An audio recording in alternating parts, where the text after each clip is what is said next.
actually know when we're live, but I guess we're live. Usually it's a few seconds after 7 o'clock hits. And so I'm assuming that we are live now. And so I see Fred's raising his hand in the other room. So good evening, everyone. Welcome to the Tuesday, March 9th meeting of the Carrboro Town Council. Our town clerk, Kathy Durando, is under the weather this evening, so she's not able to be here with us. And so we have the additional challenge of handling everything that she usually does, along with running our meeting. But between this group, we can get it all done. I'm going to start out by doing the roll call. And so I'll just go through everyone and signify if you're present or not. So Jackie Guest. Present. Randy Haven O'Donnell. Present. Sammy Slade. Present. Damon Siles. Present. Barbara Fouchy. Present. Susan Romaine. Present. And Lydia Lavelle, present. So all present and accounted for. So we'll go ahead and let's go ahead and bring our poet laureate, Fred Joyner, over. And so I think, so Damon's handling pulling people in and out. So Fred, great. There you go. I'm here. Good to see you. See you all. I'm going to read a quick little poem. This is from a poet who's I'm not as familiar with. I have this subscription service where this website sends me books. And so the title of this book is called Wound from the Mouth of a Wound. And the poet is named Torrin A. Greathouse. And I'm going to read her bio only because, again, it's a poet that I don't know. It's a debut book. And so just to kind of like introduce the poet, as some people may not be familiar with this poet. Torrin A. Greathouse is a transgender cripple punk and MFA candidate from the University of Minnesota. So so for Women's History Month, I thought it'd be a good choice. And so a poem called Family Portrait as Unfinished Meal. And this poem just, I know I come heavy with politics and culture and history a lot of times, but this poem, not to say that that's not in here, but this poem just it just spoke to me on a different kind of level. And knowing what this book is about, with trauma and family history and stuff like that, I thought it was really interesting, a really interesting piece. Family Portrait, Finished Meal.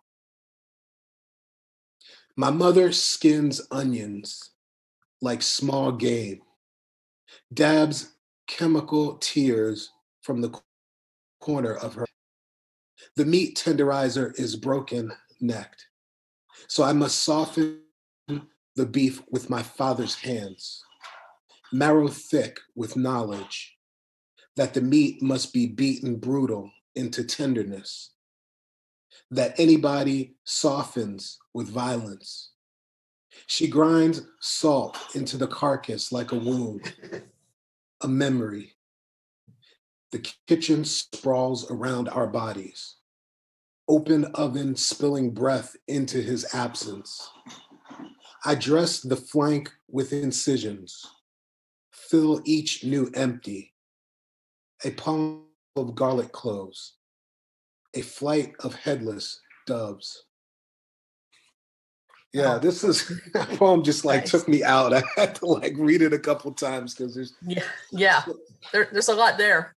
There's a lot in it, but the language is so beautiful.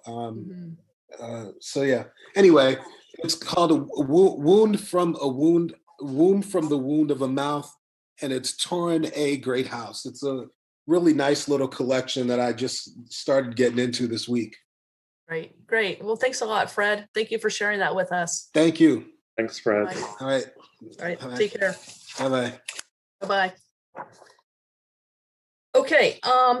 Next is announcement of upcoming meetings. And so let me read you what Kathy sent to me. And then if we have anything else that we have to include on here, we will. Let's see. Arts Committee meeting Wednesday. These two are March 10th, tomorrow night, March 10th. Arts Committee meeting, 6 o'clock, virtual meeting Zoom, the monthly meeting of the Arts Committee.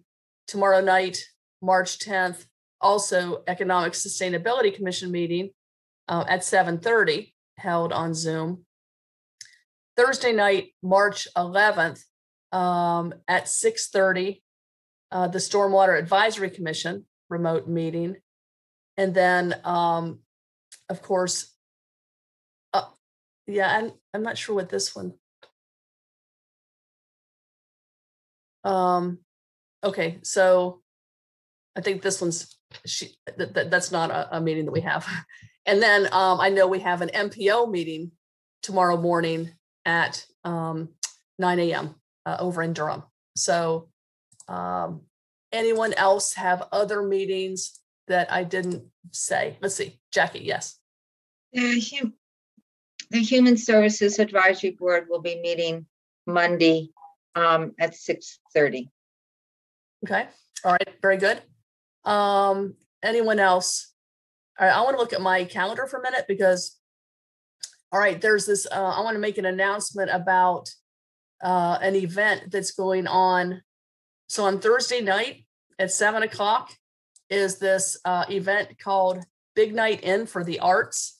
And it's sponsored by WRAL. And it's actually kind of like an arts benefit for Orange County, Durham County, and Wake County, I think. But a lot of our artists are going to be able to be involved in, I think, the proceeds from that. And I know they're accepting a lot of donations for it. And there are a lot of really cool acts that are going to be playing during that. I believe it's going to, I know it's going to be streaming. I'm not sure if it's on WRAL, but it begins at 7 o'clock on Thursday night. So just encourage everyone to try to watch that and enjoy Big Night In for the Arts. So let me go to Barbara and then Randy. You said ESC. I probably just didn't hear it right. Tomorrow night. Yeah. Yeah. Yeah. I thought. Yeah. So I think everybody got the email about the candlelight vigil, honoring and celebrating the life of Breonna Taylor. This will be Saturday at 5 p.m. It's a candlelight vigil at Peace and Justice Plaza, Chapel Hill, and it's sponsored by the Chapel Hill Carrboro NAACP Youth Council. And I think it was sent to all of us. Thanks. Great. Thank you, Barbara. Randy. Yeah. Did you mention Monday night Greenway at 6:30? I don't think that was on the list. Kathy sent me. So I do think there is a meeting scheduled, so we'll check it, but I think that it is on Monday at 6:30. At least Randy, I don't have that one on my calendar. I don't think that there is one this month. Okay, I'll check with Tina, and so I'm sure that the website reflects it if in fact it is one. Yeah, I think the next one's in April. all right. Sammy, did you have your hand up? Yeah, Family Success Alliance meets this coming Monday, March 15th from 1 to 3 p.m. Great. Okay, awesome. Thank you. All right. Good roundup, y'all. Okay, so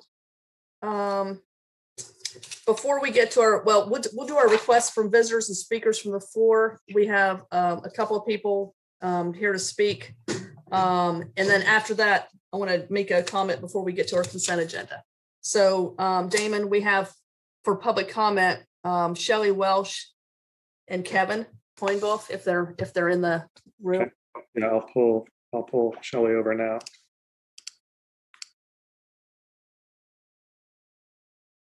And I want to say this too, while we're kind of getting started for the evening. Randy, thank you in advance for agreeing to be the timekeeper for the evening. For any speakers that we have, we do have a few speakers from the public to speak on some matters later tonight, and then just kind of the soft 3 minutes on other speakers as well. And Mayor and Lydia, I'm not seeing Kevin, but I'm guessing. Well, they're together. Okay. Yeah. Okay. So y'all are here. Feel free to start when you're ready. Okay, I did send over a email with an attachment to Catherine Durando, and she normally would show that on the screen while I'm speaking. I'm not sure, Dame, if you can show that or not, or Hold on give me 30 seconds. I might be able to figure that out. okay. Well, in the meantime, I can at least get started. So my name's Kevin. I'm here again, and this is Shelley. We're here to discuss the ongoing violations of the Merritt gravel pit in the stream buffer. We were here 3 weeks ago, and since then we have completed a survey for ourselves to document those items that were required by the town of Carrboro for the Merritt gravel pit to produce. On what was happening was Don Israel was submitted a survey with what we believe were not accurate locations of the stream buffer and the stream locations designated by town of Carrboro. So again, we have just recently completed that and received that by our surveyor. Okay, and Damon, that is the actual survey that was completed. There's also a document which shows color codes of the stream buffers. And what you're looking at here, I'm not sure if you've got that, Damon, or not, but. So Kevin, is it one you sent just to Kathy for tonight? Yes. Yeah, I don't know if you heard, but this evening she got sick and so she's not able to be here tonight. So. Okay. So I'll just discuss there it is right there. Yeah, that's Okay. So this was the original notice of violation sent in 2019. If the next slide, we'll go to the items that was submitted by Ian Richardson, which was the survey. And the next slide are the items required specifically, and those items were missing on the survey provided by Don Israel, which was the location of the driveway that was installed in the stream buffer, and also the ephemeral stream and a buffer area designated by town of Carrboro. And if you go to the last item, that will show this is the actual this is the area that we're showing the overlay of the satellite pictures to show you what areas. In the yellow dotted lines is the actual gravel road installed in the stream buffer. The green and blue lines in the middle of the screen there show you the town of Carrboro zone 1-2 stream buffers, and also the locations of the utility poles were required to be located. So if we go to the last page, Damon, this is the survey that was completed by B&K surveyors and engineers out of Raleigh.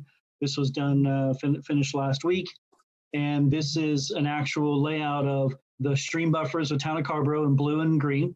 This also shows the red dotted line, which is the driveway and gravel road that Merritt installed in the stream buffers, as well as the electric poles. That's the 3 minutes. Okay. Thanks, Kevin. Shelley, are you going to speak also? Yes.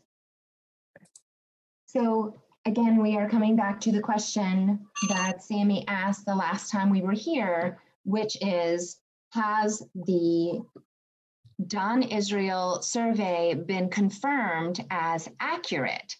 And whether or not you guys are going to provide that information to us remains to be seen. But my question to all of you who are on the town council is, has that question been answered for you? And I recall, Lydia, maybe a year or two ago, you made a statement that was shocking to me during one of the town council meetings. You said repeatedly to Bob Hornick and about Bob Hornick, "We trust you, Bob." And I was really surprised about that because no one in Carrboro voted for Bob or Nick or Brady. We voted for you guys. And our expectation is that the attorneys working with the town council are merely providing information, legal information, but they are not making the decisions. And for you to place all of your trust in this legal firm is very concerning, especially given the history they have had with this particular case. Bob Hornick approved a permit to place utility poles on someone else's property within a town of Carrboro stream buffer. and you allowed it, even though we were hopping up and down in writing on the phone saying, this is in a stream buffer, this is on our property, and it is only now that you guys are deciding that, oh, those are in the stream buffer and they can't be there. So placing your trust in someone who made such an egregious error, and those cameras and those utility poles are there right now. They watch me every time I go to my chicken coop. Those people, those disgusting people who assaulted me and pepper sprayed me, watch me every time I go to my chicken coop because of a decision your attorney that you trust made. And we have a problem with that. And we want to know whether the question has been answered about Don Israel's survey. We have a survey that is accurate.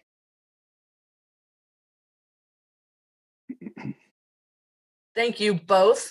I'm going to ask Brady if he has any response to give to us about this. I don't have any comment. Like I said last time, I've been advised that I can't go and comment at this time in order to preserve attorney-client privilege. So I'll leave it at that. Okay. All right. Thank you. Sammy Quick. Sammy Slade. Sammy Quick, Sammy Slade. That's a joke. I know. So thank you for reminding us about your question from last time.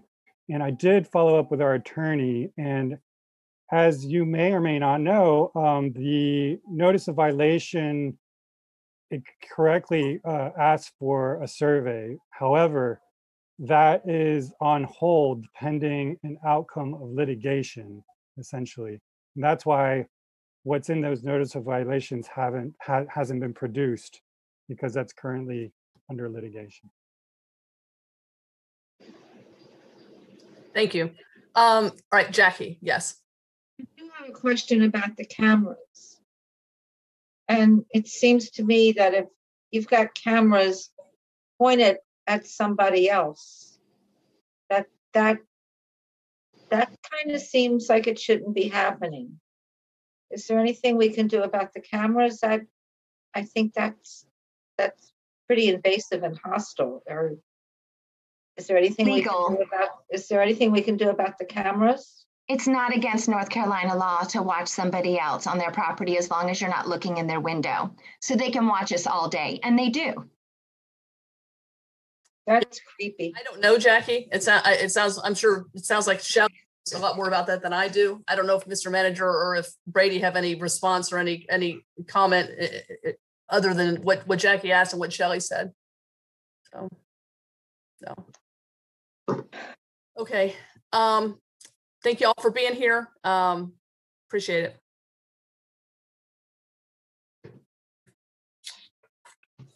Here we come. Okay, y'all.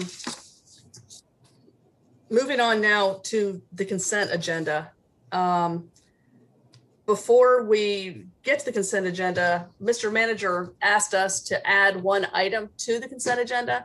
And I asked Kathy procedurally what we needed to do to make sure we did that properly. So hang on just a second here. Let me remind myself what she said.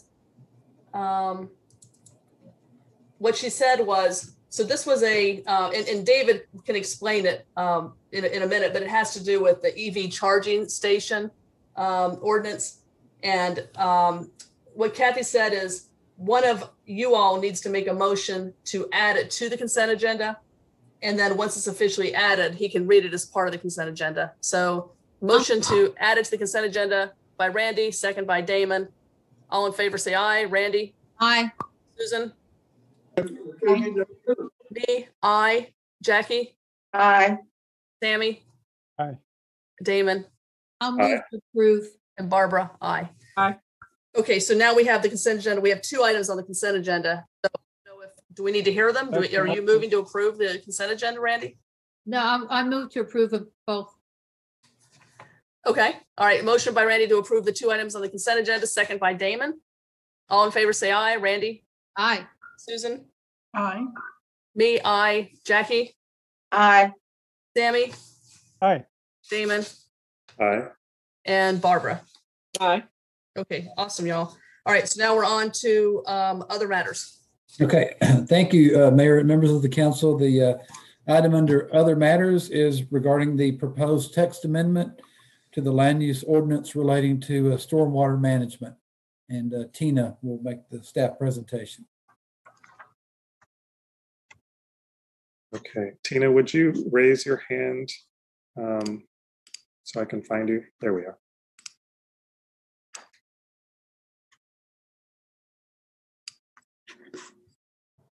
Thanks, Tina.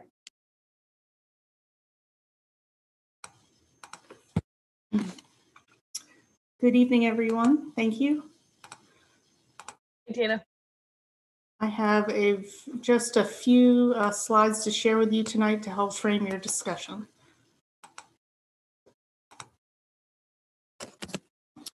Okay. You've received some guidance, some correspondence from the town attorney on this, but for the benefit of members of the public, there's two matters related to the Arts Center that are on your agenda for tonight. These are related but separate decisions. The first that I'll be handling with this agenda item is the consideration of a text amendment. This is a legislative decision. The public hearing was closed at our last discussion on this topic on February 23rd. The 24-hour period for additional public comments has also ended. The matter before you tonight is to have your deliberations and potentially come to a decision. We've identified 3 potential draft ordinances for your consideration, and they're in your packet as attachments B, C, and D. And we provided a resolution of consistency, which addresses consistency with adopted policies, as well as kind of the general public welfare. Following your decision on this matter, we will then turn to the consideration of the conditional use permit, which James Thomas and Marty Roop will handle.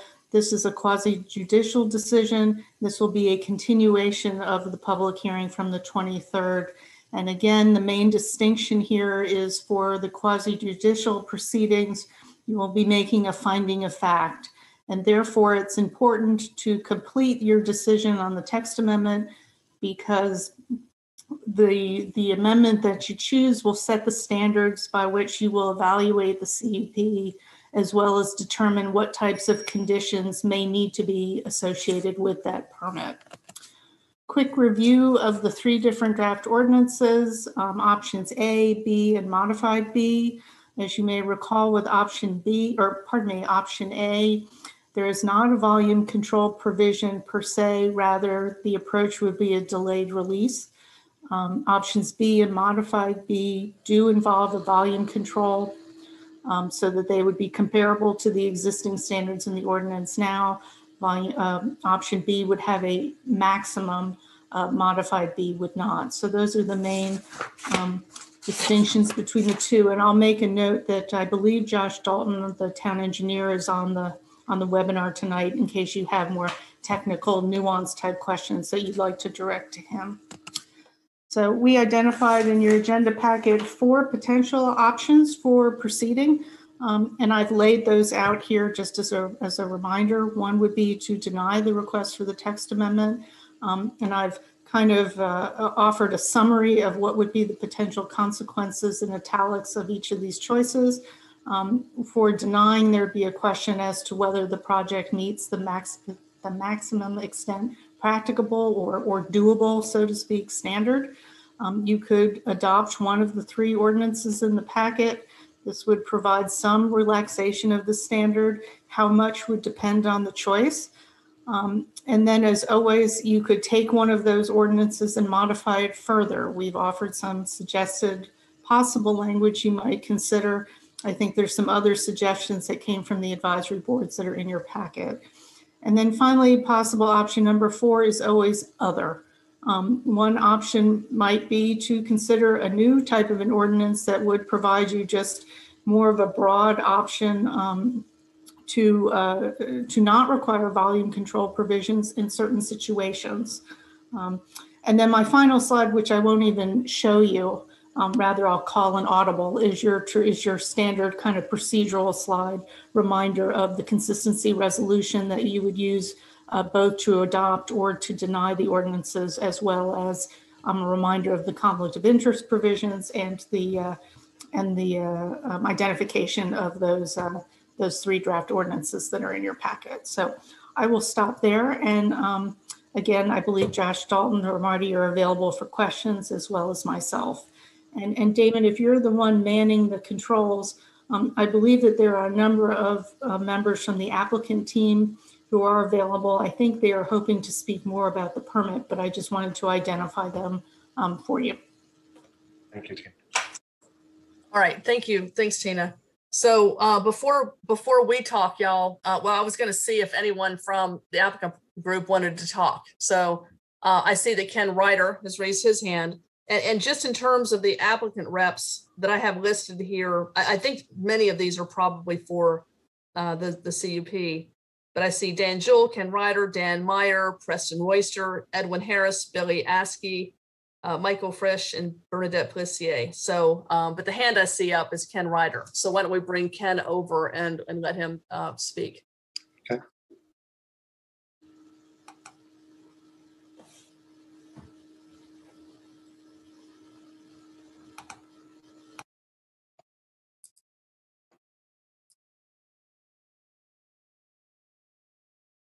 You're in, Ken. I'm in. Hey, Great. Ken. Hey, good job, Damon. Good evening, everybody. Appreciate everybody's time tonight, Mayor and council members. I just wanted to confirm that I think it is our preference to make comment at the permit process. I believe you have everybody listed that we wanted. Dan Jewell may join at a later time. I just wanted to let you know that Jeremy Anderson and Preston Royster from Coulter Jewell are available to answer any questions and add expert testimony at the permit hearing. And if there's any questions, I'll be kind of leading the charge on the development side of things. So appreciate everybody's time tonight and look forward to a healthy discussion. All right, great. Thank you, Ken. Appreciate that. Okay, so council members, we can go ahead and then start with our discussion. And if we need to get some response or anything from your team, Ken, we'll come back to one of y'all. So let's go Jackie and then Sammy. Thank you. I want to thank everybody for being here tonight. This has been one of the more complicated issues having to deal with stormwater and development that we have faced. And I think it not only sets the tone for where we are tonight, but it sets the tone for where we can go in the future. I have read over and over again the recommendations from both the planning board and the stormwater advisory board, the stormwater advisory commission. Both of them are saying, don't change the ordinance, that it sets a precedent that could come back and bite us. They also both made in their recommendations for the CUP a series of very good recommendations for the CUP.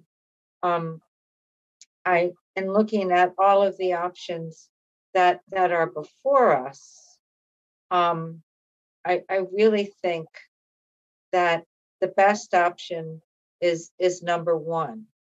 I don't want to see us lessen our ordinance. I do think that we are capable, and to the extent practicable is a legal term that Nick did a great job of laying out for us today. Tina, could you put that back up again? The slide with the four possibilities. Thank you. I appreciate that. So I really think that number one is best for what we're trying to do. I'm reluctant to support number three because I think that it opens all kinds of doors, and that instead we could do something to help organizations, and this is Susan's idea, I'll let her talk about it more, but to help organizations that are nonprofits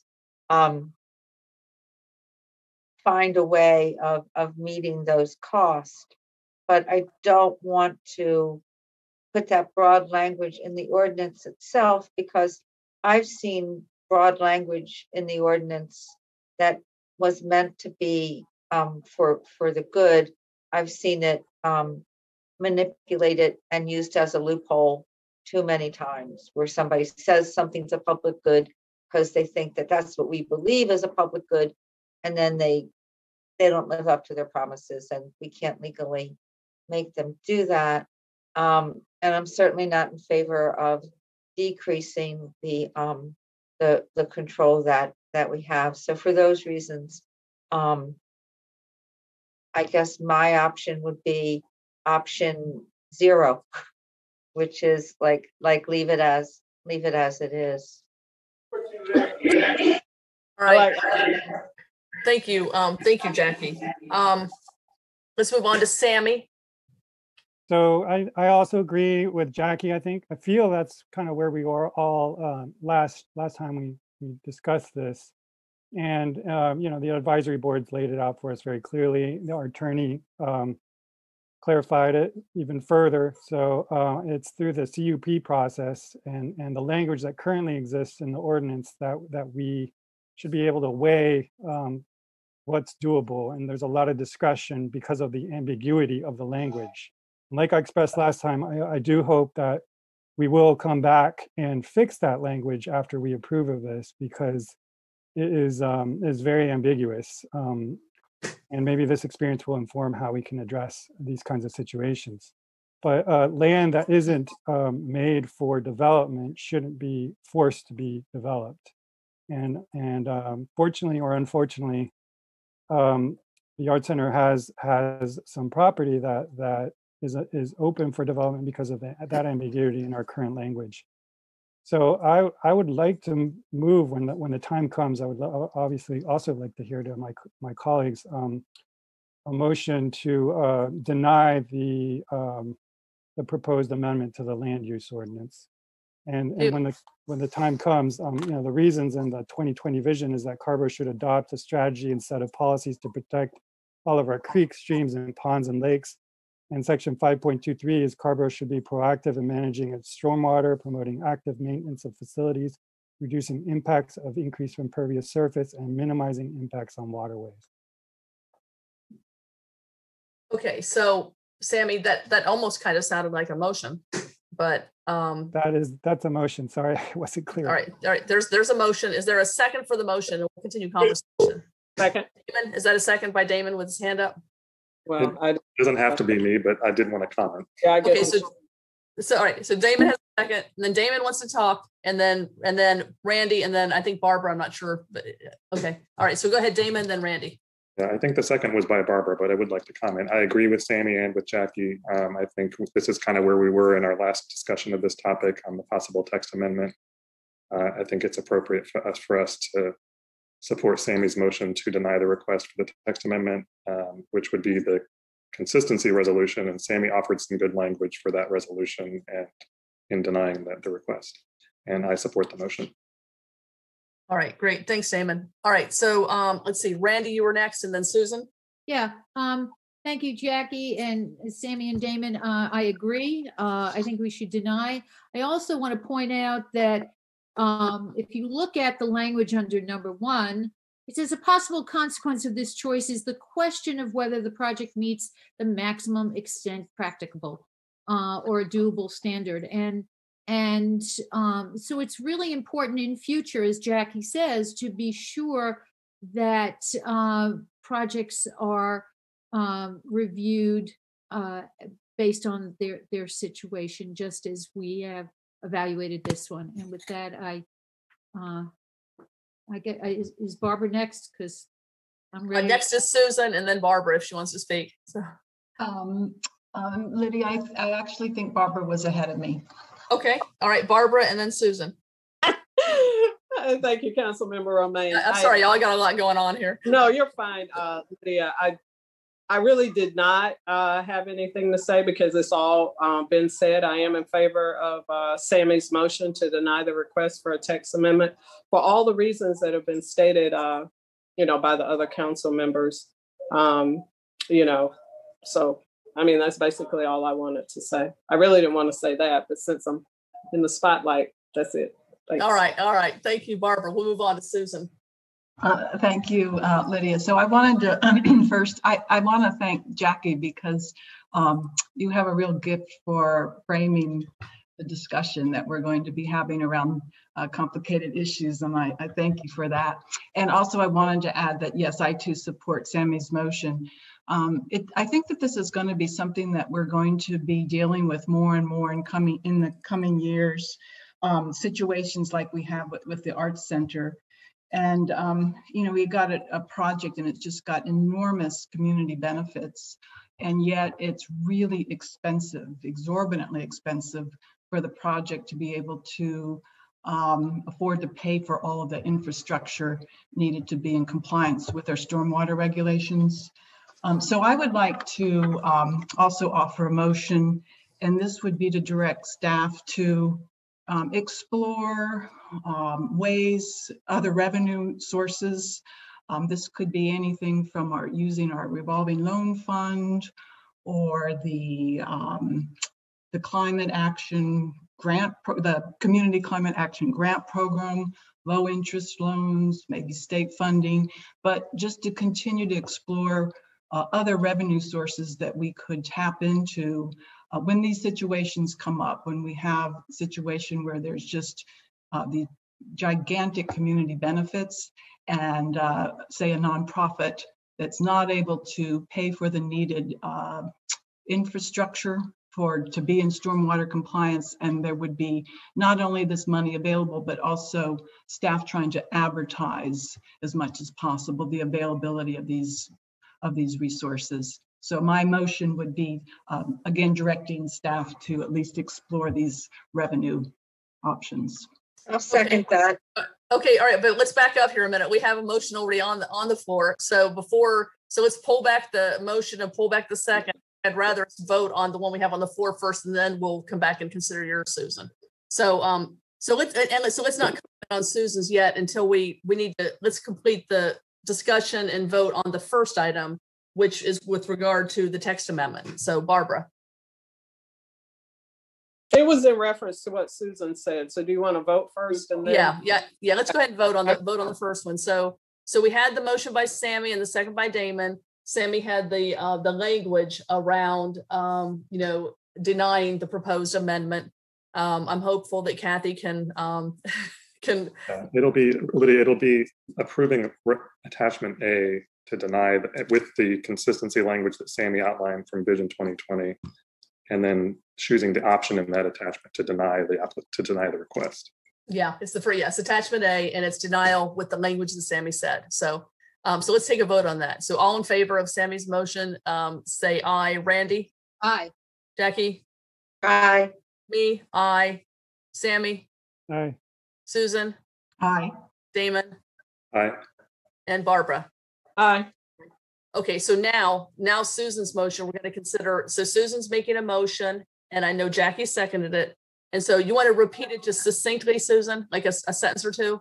Yes, I'll do my best. So this will be a motion that's directing staff to explore revenue sources that would contribute to the cost of stormwater improvements for those projects that have enormous community benefits, but cannot afford the needed infrastructure to be in compliance with our stormwater regulations.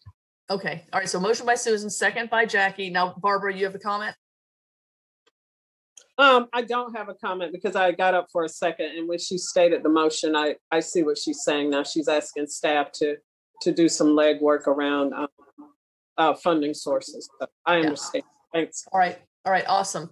If there's no further comments, then all in favor say aye. Randy? Aye. Jackie? Aye. Me? Aye. Sammy? Aye. Susan? Aye. Damon? Aye. And Barbara? Aye. right, great. Thank you. Good. That's a good motion, Susan. I know that also part of that staff will have to include, that staff report will have to include legalities around it also. So, so look forward to getting that back. All right, Mr. Manager, we're on to our next item. Okay, thank you, Mayor and members of the council. The next item on your agenda is a public hearing, and it's related to the continuation of the conditional use permit for the Art Center located at 315 Jones Ferry Road. And I believe Tina is on deck and will introduce the item. Okay. All right, Tina, you with us? I'm wondering, I think she meant. I believe James Thomas will be making the presentation. Yeah. James will. Okay. And let me, I should remember this, but I guess we'll wait until everyone comes over, and then we'll make sure everyone's been sworn in. Damon and Brady, thank you for that reminder. And so James, you were at the last meeting, right? Yeah, that's correct. I was sworn in the last meeting. Okay, so you were sworn in, Tina was sworn in. Marty, you were sworn in the last meeting, right? And this is a continuation of that public hearing. Yeah. Okay, all right, so you all want to do a presentation for us? Actually, I don't have a presentation this evening. I'm just going to kind of highlight the information that was shared with you prior to this meeting. Basically, okay. Marty Roop sent you guys a email responding to some of the questions that Sammy had. Also, from the applicant, he provided information related to the green measures being integrated into the project, and put a basically put a dollar amount to those various green measures. Also, the applicant provided to you responses to the advisory board recommendations, as into whether they would agree or not agree to follow through with those recommendations. I just wanted to say that Josh Dalton from Sungate is available and at this meeting. If you guys have any specific questions related to the green measures and whatnot, I don't know if Marty has anything further to say, but I'll defer to him if he does. I'll just add that Bill Rourke he's the plan reviewer with McGill Associates. So we have two engineers available to answer any questions. Bill is the plan reviewer, and he's available as well. And yes, I know the applicant, one or perhaps a few members of the applicant team desire to make some comments. I don't know if their desire is to do that before discussion or after, but perhaps Ken could speak to that. Yeah, I think just from the Art Center side of things, I think procedurally, I think there are a couple of just housekeeping items. One is, I know, like I said, Dan Jewell may not be able to attend now, but he did submit a series of documents and exhibits, so we did want those submitted into the record. I know from the Art Center perspective, and in addition, Jeremy Anderson and Preston Royster should be added. I think they were both sworn in at the last meeting, as was I. From the Art Center side of things, Dan Mayer, Michael Frisch, and Bernadette Policier. I don't think Michael and Bernadette were sworn in. They did not speak at the last meeting, so they'll need to be sworn in. And then Billy Askey and Edwin Harris from Evoke are also available. So I think that covers everybody from our side. The only prepared comments were from Michael and Bernadette. And then Coulter Jewell did have some presentation material from the prior meeting that would be available if we wanted to discuss that. So okay. Everything has described that. Okay, and I think we have 3 members of the public who want to speak. So we'll come to them at some point here soon. Lydia, do you want to hear the applicants and pull them over?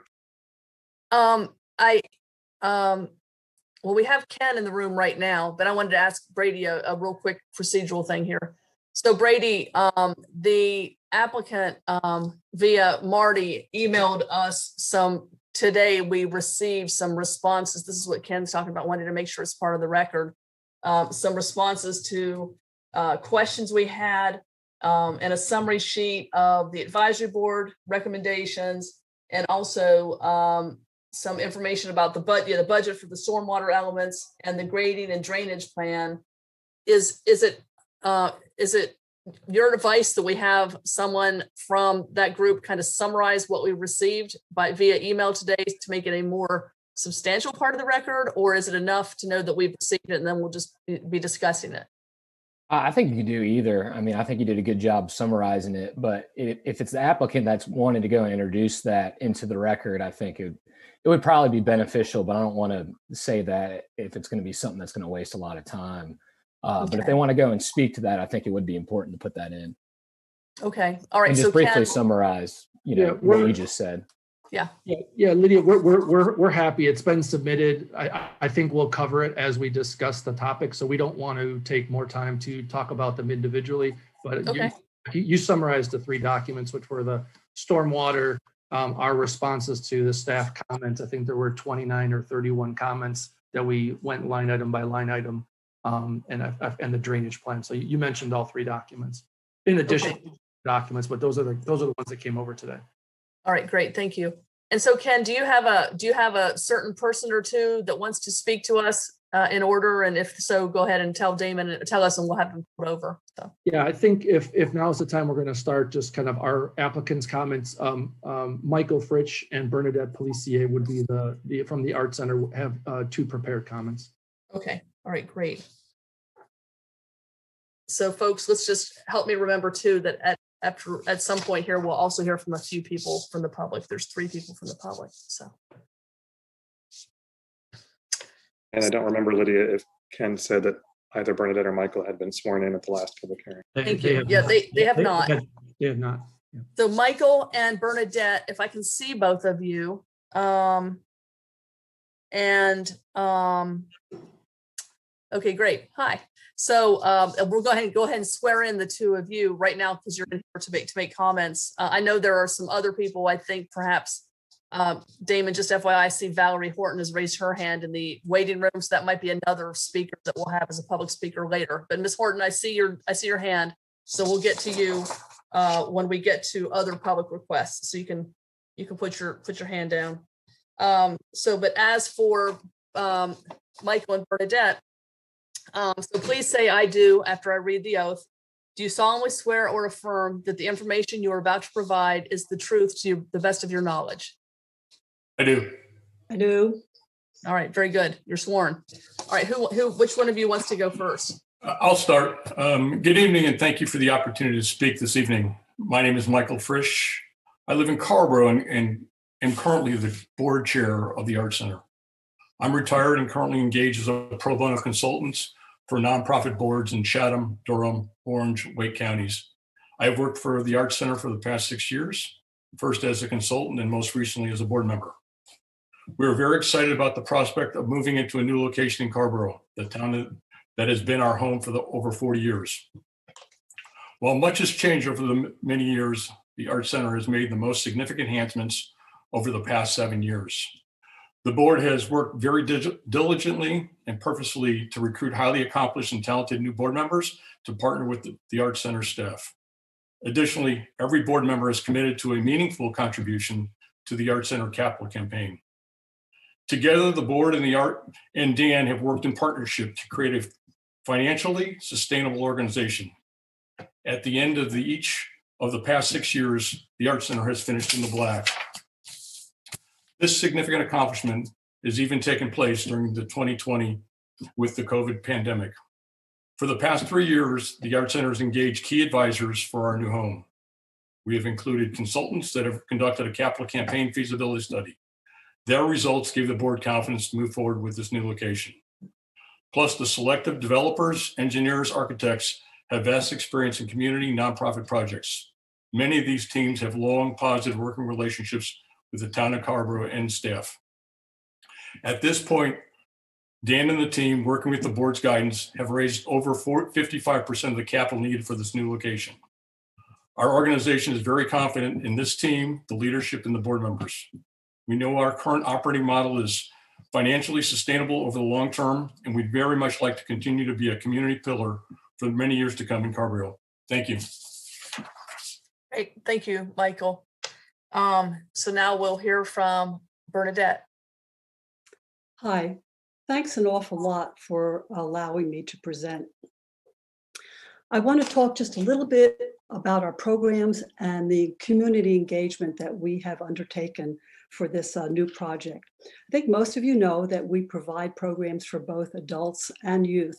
And I want to highlight that our youth programs are quite varied. We have classes, we have a after-school arts immersion program, we have summer camps, and we also provide education off-site. And I think one of our very important programs, it's actually quite large, is our Artist in Residence programs that takes place in the Title I schools in the Orange County School District. I also want to mention that we have a very vibrant scholarship program to ensure that we can do as much as we can for cultural equity and serve individuals who have limited financial resources. What I really want to highlight now is what we've done to engage the community. I want to say that we are excited about the opportunities to serve new neighbors. We've hosted 2 meetings on the site of the new building for the Lincoln Park residents. 1 meeting with board and staff, I was there, and a second meeting with Evoke Architects. For both of these sessions, we went door to door to notify residents. In addition, board members and staff have walked the Lincoln Park neighborhood 3 times, talking to neighbors, handing out information sheets, and giving contact information for follow-up. In addition to Lincoln Park, board members distributed flyers with project and contact information at University Lake Apartments and Collins Crossing Apartments to reach out to Latino neighborhood communities. We've had a total of 6 community input sessions with over 150 people giving input. In addition, we have had over 500 comments online. I did not properly introduce myself at the beginning. I want to say that I have been on the board of the Art Center for over 6 years. I'm the recent past chair, and now I am chair of our capital campaign that Michael Frisch talked about.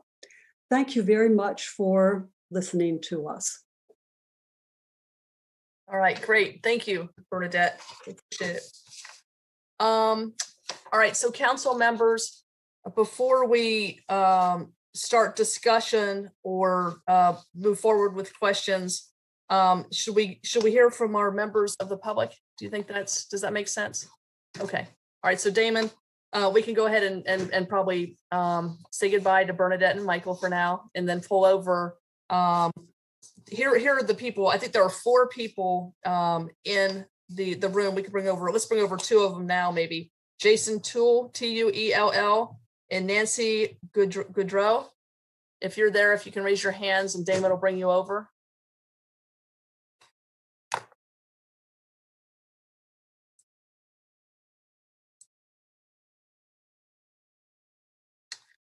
And so, Lydia, would you remind folks they have 3 minutes? Sure, I will. Yeah, thank you. So, so Nancy and Jason, I just picked the first 2 on the list to bring over. Jason, there we go. Great. And so, and I think maybe, I'm not, Jason, did we hear from you last time? Okay. Yes. So, Nancy, I don't think we heard from you last time. Is that right? No, okay. Yeah, that's correct. Okay, so let's go ahead and swear you in. So please say I do. Read the oath. Do you solemnly swear or affirm that the information you are about to provide is the truth to the best of your knowledge? Yes, I do. Okay, all right, very good. So so we'll start with Nancy and then go to Jason, and you all have a soft minutes to speak to us. So Nancy, you can go ahead and begin. All right, thank you. I had attended the February 23rd meeting. I had watched that. I was very happy to hear of your enthusiasm for keeping the art center in Carrboro. However, without even hearing about the interior accommodations, I have great reservations about the adequacy of the site because it is very limited in having capacity to provide adequate on-site near parking spaces for performers, participants, and audiences. 39 spaces were quoted during the February 23rd meeting. It is far away enough away from Carrboro's restaurants and shops to be very inconvenient for car and bike commuters, about 1/3 of a mile to the Wendy's neighborhood. And it's going to require getting a conditional use permit, which will be a precedent in Carrboro. Furthermore, a construction of the site might adversely affect the ecosystem of Tom's Creek and its downtown stream neighborhoods. I'd be very, concerning what I know, I believe that the limited number of parking spaces close to the building will discourage attendance and support by residents despite their past loyalty for the Midtown Arts Center and their desire to attend and support Arts Center offerings. 39 spaces on site with 2 adults per car means only 78 people per nighttime performance. 78, that includes any performers, setup participants, and audience members, which means the site will be very limited in attracting participation and financial support.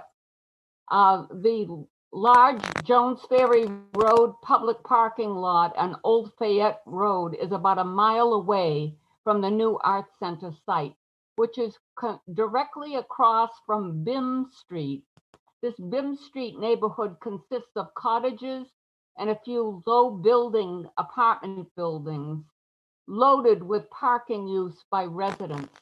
About 1/3 or so miles from the entrance on Jones Ferry Road, Bim Street leads to the limited parking spaces behind the Carrboro Town Hall. Does the Arts Center Board of Directors expect its patrons to use this lot and walk to the center crossing Jones Ferry Road? Or perhaps the lot opposite Century Center? That's about a half mile from the new Arts Center site.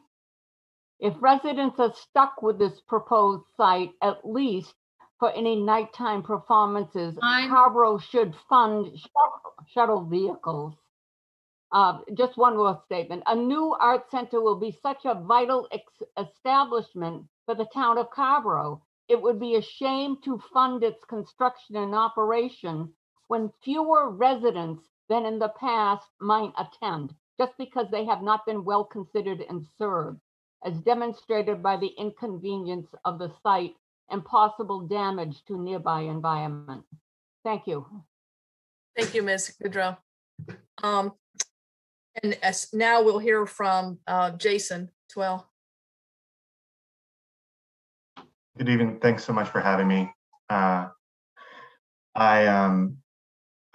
be super brief. So I live at 212 Prince Street, so just right next to the proposed site. And I'm very excited about it. I came to express my enthusiasm. I was here for the last meeting as well and heard a lot about stormwater and learned a lot, which was really great. Yeah, so I just wanted to say, when we talk about the communities, not just Lincoln Park, which I'm in, but also University Lake, Collins Crossing, there's Royal Park. There's actually like a ton of foot traffic that comes through like this neighborhood, particularly for the apartment buildings that are only accessible by car through 54. There's a lot of density, which I think, I don't know, maybe understated a little bit in terms of who can access the site by foot from where they live, which is, I think, really exciting.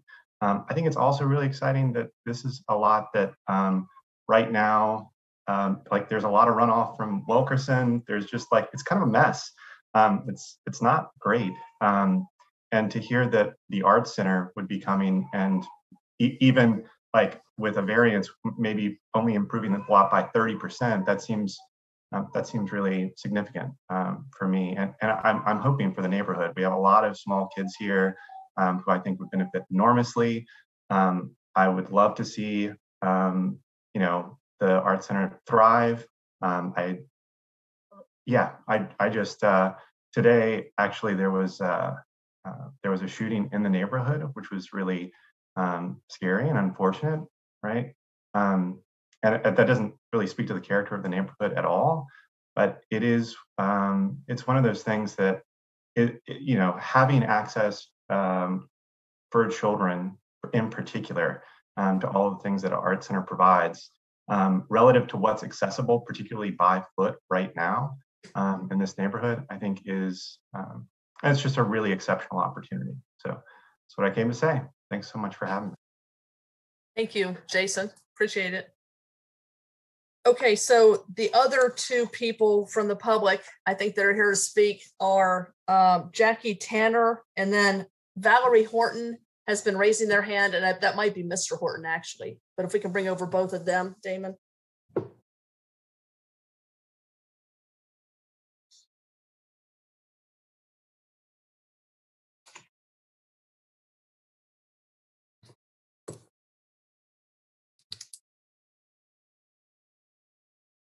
So I see Jackie Tanner, and I see the name Valerie Horton.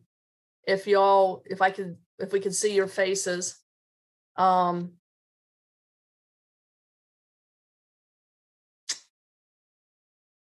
if you could go ahead and unmute yourselves, please. Let's see. So, so I see, I know Mr. Horton, I think we heard from you last, did we hear from you at the last meeting? Yes, ma'am. And can you remind me of your first name, sir? Frank. Okay, Frank Horton. Thank you very much. And then Ms. Tanner, we can't see you. Are we able to get your video on? There you are. And Ms. Tanner, were you at the last? I don't think you were at the last meeting, right? I was not, and I did not intend to sign up to speak. I just submitted a statement via email. Okay, and so you don't want to speak right now? No, I mean, I think, yes. It's, okay. All right. I don't want to take time. We'll say goodbye to you, to Ms. Tanner okay. now. All right, thank you. Yes. And thanks. Then, thank you. So now, Mr. Frank Horton, you have the floor for a soft 3 minutes. Yes, ma'am. I just got a couple of questions. On the previous meeting, I'm not exactly sure, but it was 3 obligations that the applicant was supposed to meet, and they only met 2 of them. Is that correct? Are you speaking about stormwater, sir? Yes, ma'am. That's part of the discussion that we're having tonight. Okay. All right. And it was concern of mine too about a waiver. So I'm thinking that the waiver will help an applicant that does not meet the criteria to pass, that we're gonna try to figure a way out to get them to pass so that they can be accepted. But if the applicant does not pass the 3 requirements, then I think it should be denied. The other thing is that how does the size of the new art center compare to the size of the old one?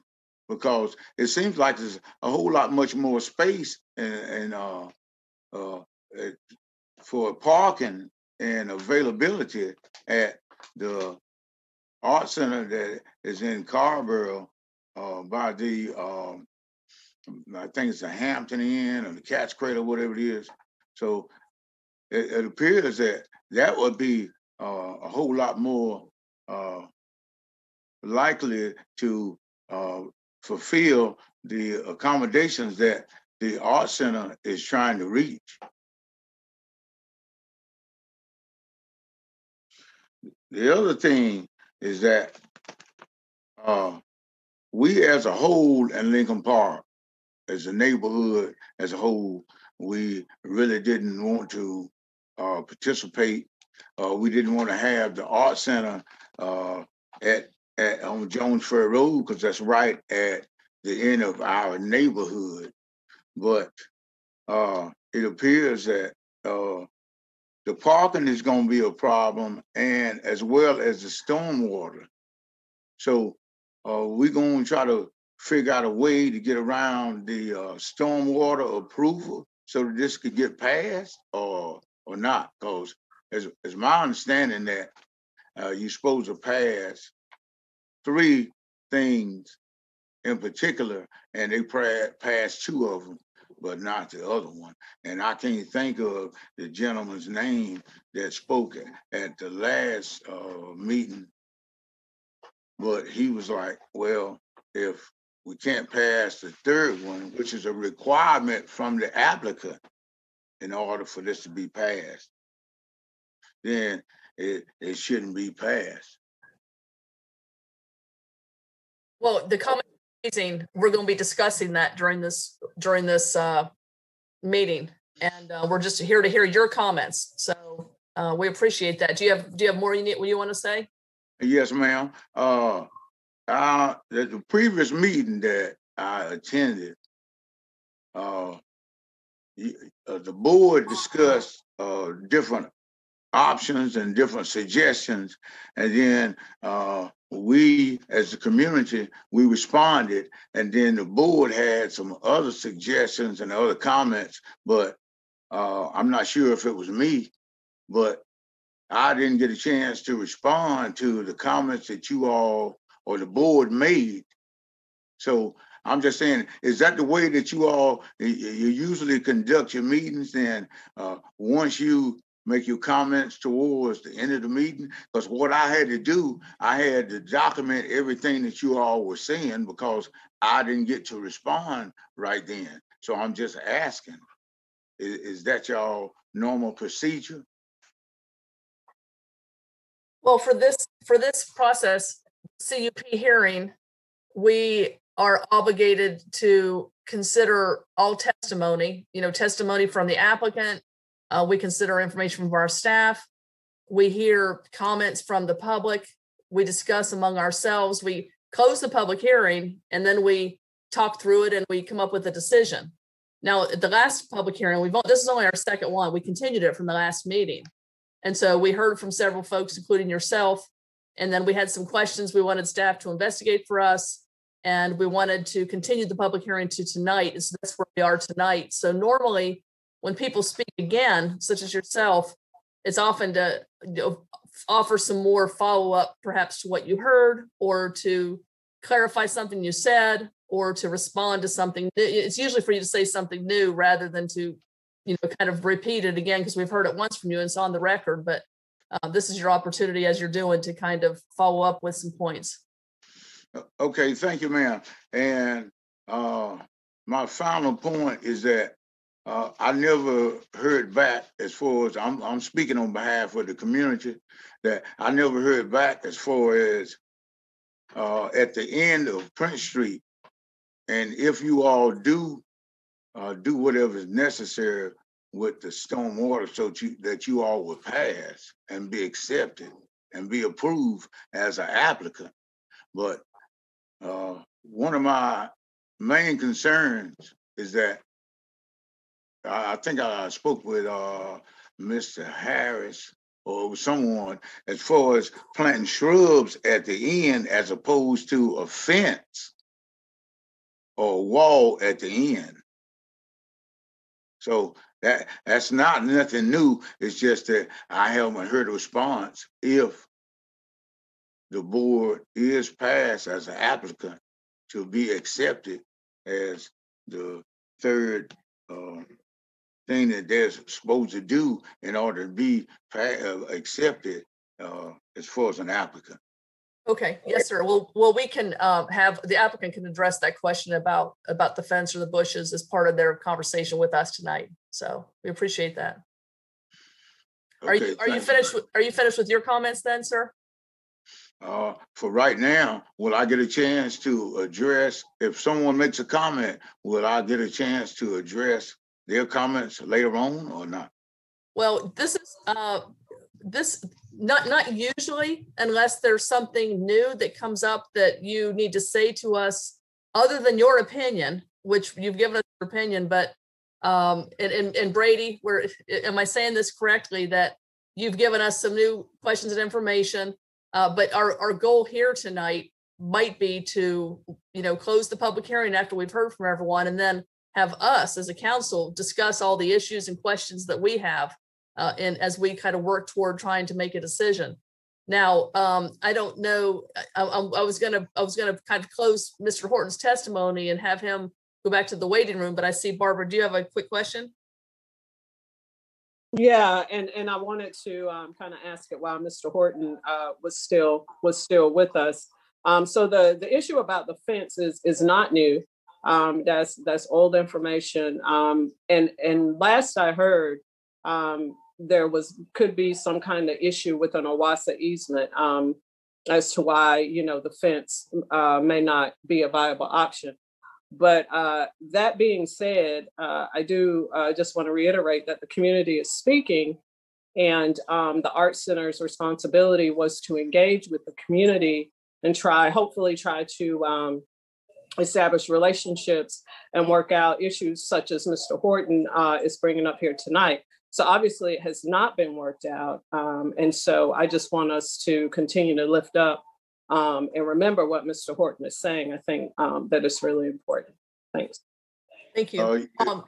So Mr. Horton, do you have anything else additional you want to say? Yes, ma'am, I sure do, because that easement, if I'm not mistaken, is 15 feet on both sides of the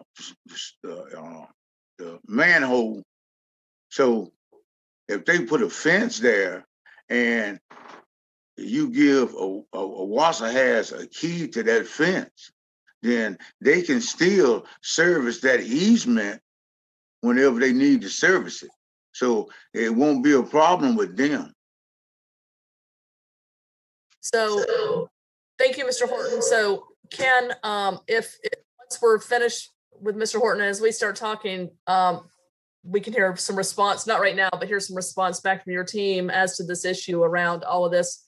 Y'all, I want to go ahead and let Mr. Horton go before we start our discussion. So let me just see if he has any further. Sammy, you have your hand up? Yeah. Yeah, it's just a clarification for Mr. Horton. Mr. Horton, are you saying that you are for or against a bush fence or like a living fence? I'm against because when I went to the one of the previous meetings, it was at the Art Center in Carrboro. Okay, they were suggesting that they would plant shrubs or bushes at the end, and I was totally against that. Hey, thank you. I just needed to understand that. No problem. The other thing is that I asked a question earlier. How does this new site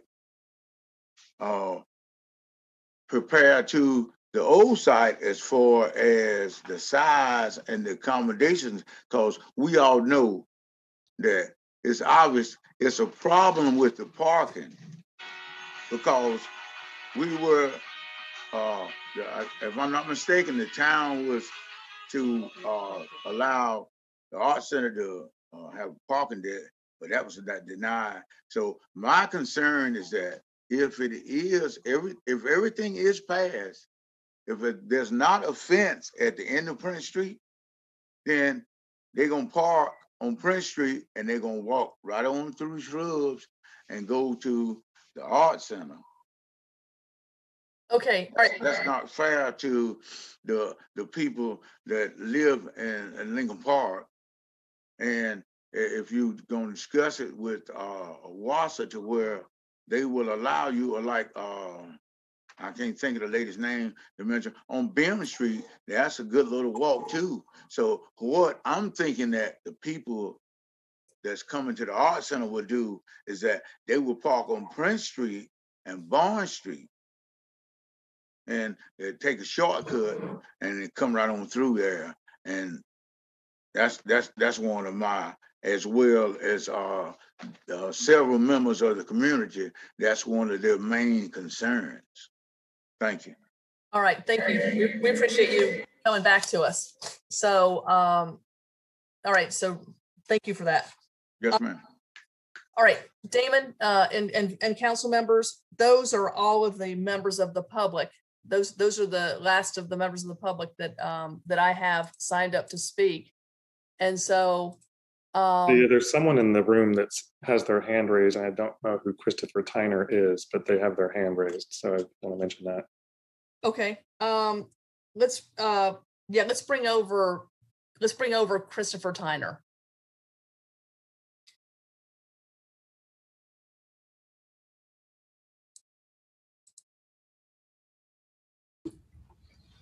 Hi, Mr. Tyner, are you here to make public comment?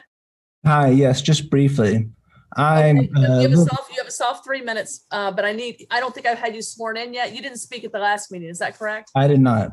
Okay, so just say I do after I read this oath. Do you solemnly swear or affirm that the information you're about to provide is the truth to the best of your knowledge? Yes, I do. Okay, great. So feel free to go ahead. Okay, thank you. So I live near the project site on Prince Street, near Jason, who spoke earlier.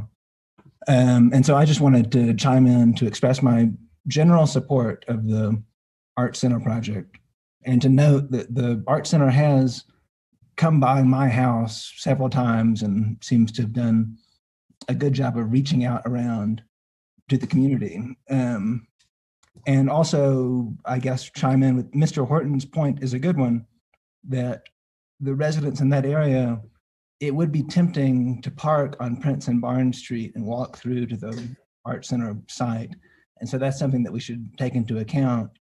And I guess for my part, I would just say, I think it would be a good idea. I know that Carrboro has a lot of parking available in general for cars. And so I would say that we should think about ways to accommodate pedestrian access to the Art Center if it's at the site, and also bicycle access. And just keep in mind how we prevent excess cars from parking on Prince and Barnes Street if this site is chosen. And that's really the extent of my comments. All right, great. Thank you, Mr. Tyner. Appreciate that. Okay. All right. So council members, we can now, that's the last of our members of the public. And we have Ken and his staff and others here available to answer questions for us. So let's start our discussion. And I see Barbara's hand up first, and then Sammy. Thanks. Thank you, Lydia. So my question is in reference to some information in the board packet. I guess it came from the town engineer, Sungate Design. So I wanted to hear more about the underlying soil and the use of the permeable pavement for the site. Is the town engineer, Sungate Design, would that be Josh to come over, Marty, or? Yeah, that's correct. Josh Dalton, if you'll let him over. Josh Dalton, Damon.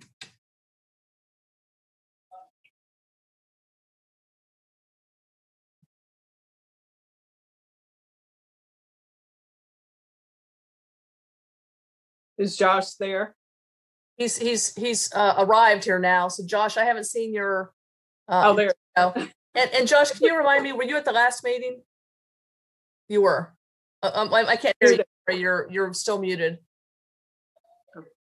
Sorry, I was at the last meeting, but I was not sworn in. I never got brought over to speak. So. Okay, let's go ahead and swear you in then. So please say I do. After I read this, do you solemnly swear or affirm that the information you're about to provide is the truth to the best of your knowledge? I do. All right, great. Okay, so Barbara, you heard Barbara's question? Yeah, so specifically, it says per the NCDEQ stormwater control measure credit document, infiltration permeable pavement with group C soils meets the requirements for 100% reduction of stormwater volume. So, and this came from you, am I correct? That's correct. That's verbatim out of the DEQ stormwater manual. Okay, so do you have anything else to add to that? Or is that So- just pretty what it is? And Yeah, so basically, if you're not familiar with hydrologic soils groups, there's A, B, C, and D. A is the best, that infiltrates the best. D is the worst. But as DEQ looks at it, A through C infiltrate the same when you're putting in some kind of permeable pavement type structure. So you get the same credit they've determined for that type of device. okay. That's all I needed from you. Thank you. Okay, great. Thanks, Barbara. Let's go to Sammy and then Susan. Yes. So thanks to staff for getting us all the information. It is really hard. There's a lot of information 2 hours before this meeting, so a lot to digest. And I apologize for looking like I'm not there. I'm just trying to read some of this material. And so one of the things I want to know is Marty's email to me. Is that in the record? How can we make that in the record? Well, that was a question that I asked of Brady and Ken, that those three. So what you're talking about is the substance of the email, not just the three attachments. Is that what you mean, Sammy? Yes. And so the substance of that email was where Marty answered each of those questions in red. Is that right? And so I guess, we certainly could make that email a part of the record. We also could ask the applicant to briefly summarize each of those answers also. If that, I'm getting at least one thumb up from a council member on that. Well, it's actually from staff mainly, so I don't know if it's appropriate for the applicant. Well, it's from staff, but it's. There's a first half is from the on- applicant, the second half Yeah. is from staff. It's based on conversation with the applicant, but maybe why don't we do it this way? Why don't we do it this way? Either Marty or James, I guess Marty, that email came from you. Can you briefly just summarize in that email, just very briefly summarize the 3 or 4 points, the questions and the answers that you summarized to Sammy, that this is the one that we just received really about, this evening at about 5:45. Yes, if you'll give me a quick moment here, I will screen share it and summarize, and that way it'll be in the video of the record as well.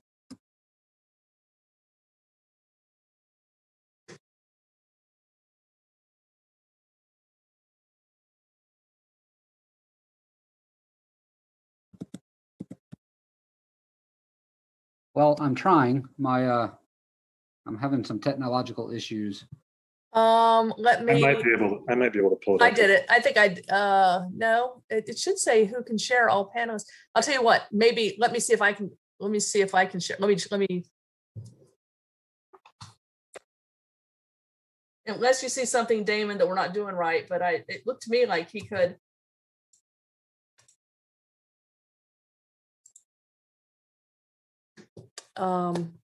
Hang on just a minute here and I can share it if Marty can't get to it, so.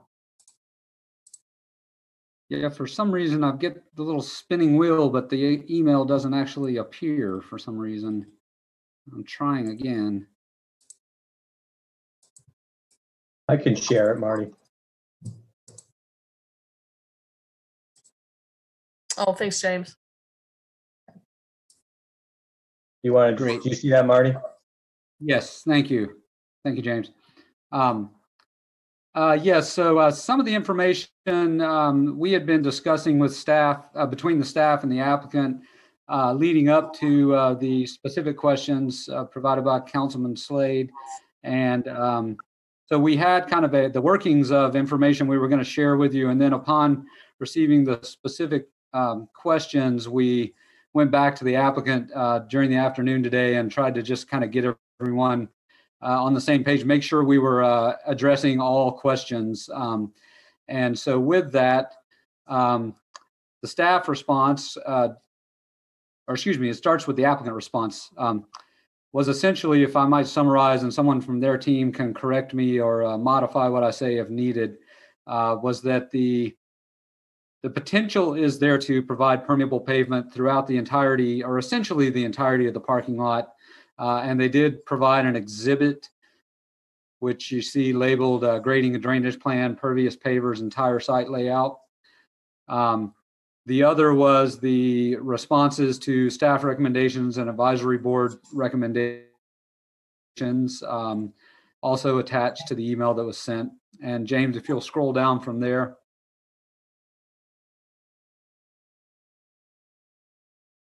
Then directed to staff was to track and confirm estimates provided on the cost. And as summarized in red here, staff has provided a response from our research, and that was largely Josh Dalton, who's available for additional details about the matter. Randy Dodd was not available to join us during the meeting tonight, but he played a role as well in doing this research. And then James, if you'll scroll down to the last one. Again, provided in red was the staff's, in summary, to try to be succinct, finding that there was not any particular physical limitation on the land that we're aware of that would keep them from doing the permeable pavement and or the green or blue roof. Is that sufficient for what you had in mind? I think that's sufficient in terms of you kind of summarizing those questions and answers in the email. I don't know if Ken and or anyone else with the applicant wants to add any more to those answers, or as you said, clarify any or add any more language. Sammy, what is that? What you were thinking? The summary? Yeah, I mean, it's pretty important information in the sense that we're trying to assess the degree to which something is practicable in pursuing our standard for stormwater runoff. And so I've got a few questions. One, last time the applicant mentioned that for the area they're already planning to do permeable pavement on, it would range, that added cost for them would range between $20,000 and $30,000.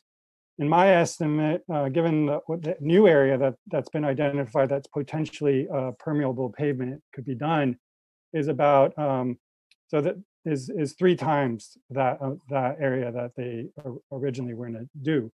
So I'm wondering why the letter from Progressive Contracting Company and their estimate on the cost of doing permeable pavement is so far off from 3 times $20,000 to $30,000, which is what I had understood from the applicant last time.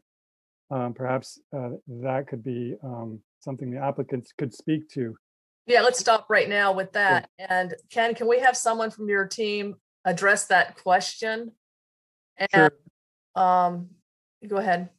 Yeah, if you can bring Preston Reister over, he can talk about some of the calculations. And then I don't believe a representative from Progressive Contracting is currently available.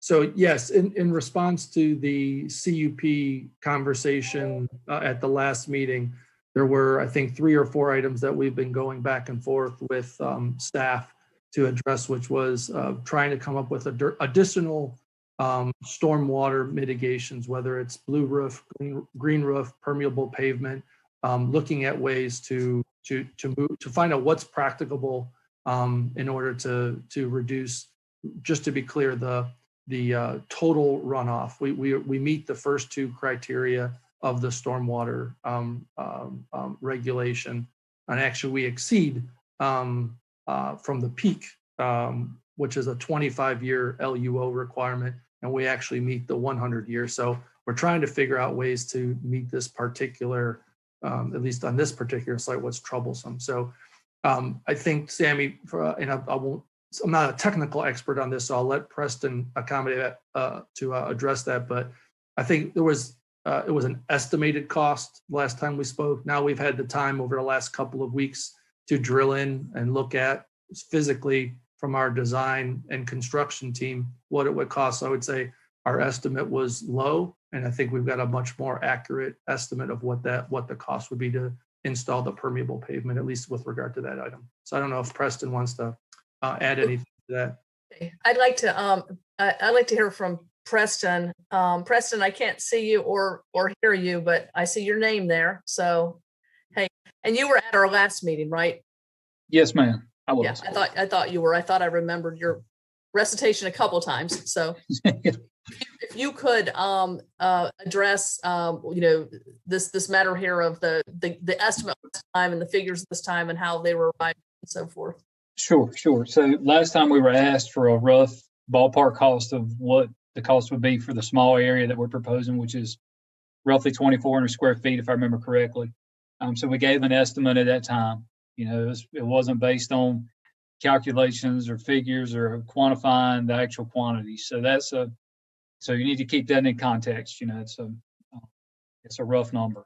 Since that time, our contractor who's on board for the project has actually had a chance to drill into this and look at the details and look at everything that's going to be required to build this parking lot out of permeable or as a permeable pavement system.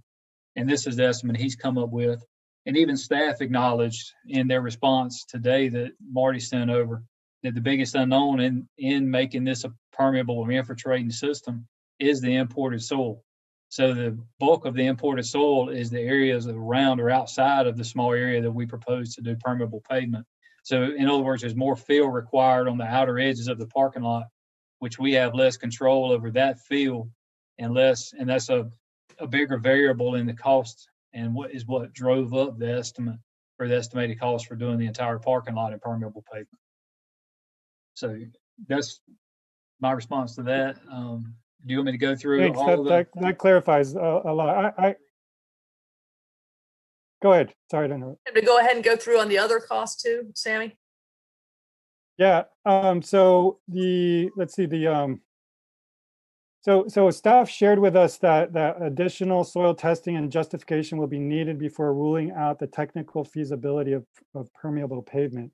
So I think the applicant agrees, like the technical aspect of this is it sounds like it could be possible. It's just a question of cost. And then now we're getting into the practicable question. And in the interest of trying to meet our ordinance and hearing that there's maybe a possibility that the town could support maximizing the amount that could be achieved on the slot, because like what's currently being permeable pavement represents about 175% reduction, and to the extent that we're talking about potentially being able to do 3 times that, we could meet our standard. We could be at below 200 at 145%. What did you mean when you said and the town could help? What did you mean by that? So if this is a question for the Art Center because they don't have the cash, the money to pay for this kind of infrastructure, it's a question for the town. To what degree could we supplement so that we can maximize their achieving our standard? And yeah, that's kind of like. Let me ask Mr. Manager maybe to address that, but this idea that we have of the town money, which I think is a good one, the one that Susan proposed, of setting up some kind of a way for us to be able to help perhaps nonprofits meet stormwater issues.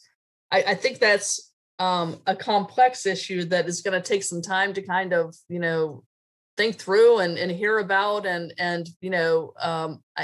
I don't think that's something that we should consider as we make our deliberations tonight, that possibility is definitively there. But I don't know if Mr. Manager wants to say anything about that, about what Sammy's proposing or saying there or not.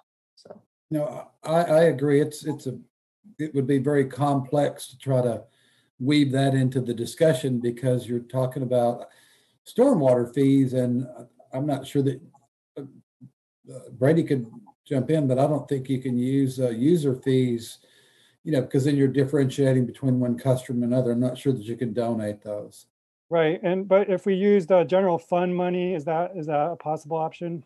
I guess what I'm saying, Sammy, I don't think that can be a part of the conversation we're having tonight in terms of, what we're supposed to consider in either approving or disapproving this project in terms of we can't make a Right. decision based on Yeah. possibility or not Okay. of getting I money. understand. Yeah. We're just doing the CUP.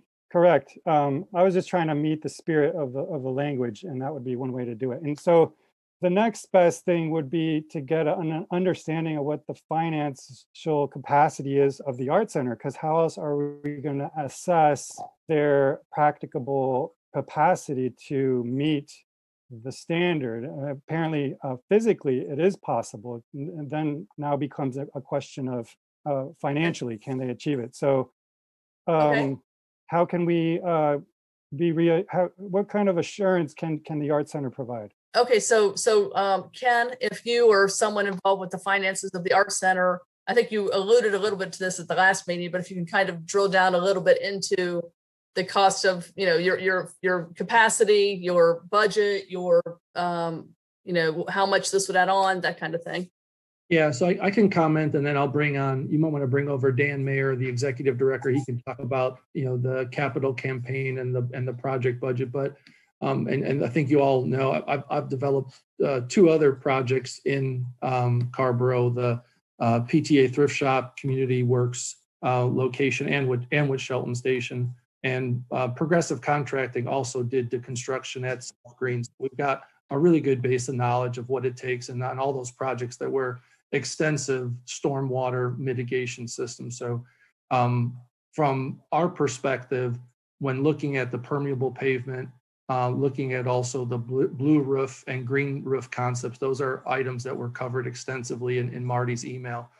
It would drive the cost up almost $500,000. You can't do green roof and blue roof, so you have to pick one or the other. So $500,000 cost on a 12,000 square foot building on a relatively small site, I would label as impracticable. So from a fundraising standpoint, it would add an additional almost 20% to the capital campaign. So I think at that point it just becomes a bridge too far from our perspective. So we tried to lay that out with as detailed of a calculation as possible. Thank you, Ken. Dan, I see your name there, and I see your microphone is blocked off. If you want to turn your video camera on, and just wanted to see you. Oh, there you are. And I know you were sworn in at the last, when we started the last public hearing. You heard the question, you heard what Ken said. I didn't know if you had anything else that you wanted to add to Sammy's question. No, just that, there's a lot of challenges to doing a capital campaign during a pandemic when you can't do meetings, you're doing everything on Zoom. You have a lot of demands on your general operating budget in addition to a capital campaign. So I would say that, it's not only the additional expense, it's the additional expense within this time frame of trying to get a project moving forward and keep the momentum going. So I appreciate your consideration of all these different factors at this time. Thank you. Thanks, Dan. Just to follow up, Lydia. So thank you for your responses, Ken and Dan. Ken, you mentioned it'll be $500,000, but in your quote, it's describing 300,000, and so that's a little less, but pretty significant, just the same. And to meet what our ordinance represents, it may just be a third, or actually 2/3 of your quote. So in essence, it could be 200,000. And so, do you have the same thing to say in regard to that difference in cost, if that is what it comes to? And if so, how much more can you increase? Because what you're showing, the parking lot, the limitations of the parking lot physically aren't apparently as significant. There's more that can be done. So given your financial limitations, to what degree can you do more permeable pavement? Yeah, I'll say 2 things, Sammy. So my $500,000 was some combination of additional permeable paver plus one of the either blue roof or green roof. So that's when I was speaking. I wasn't talking about just permeable pavement or just blue. Some combination of those two would be necessary to get anywhere close to the requirements. So just to be clear on that. But the reality is there just isn't the ability to raise the additional funds, and it would be really difficult to identify how those additional funds would be raised.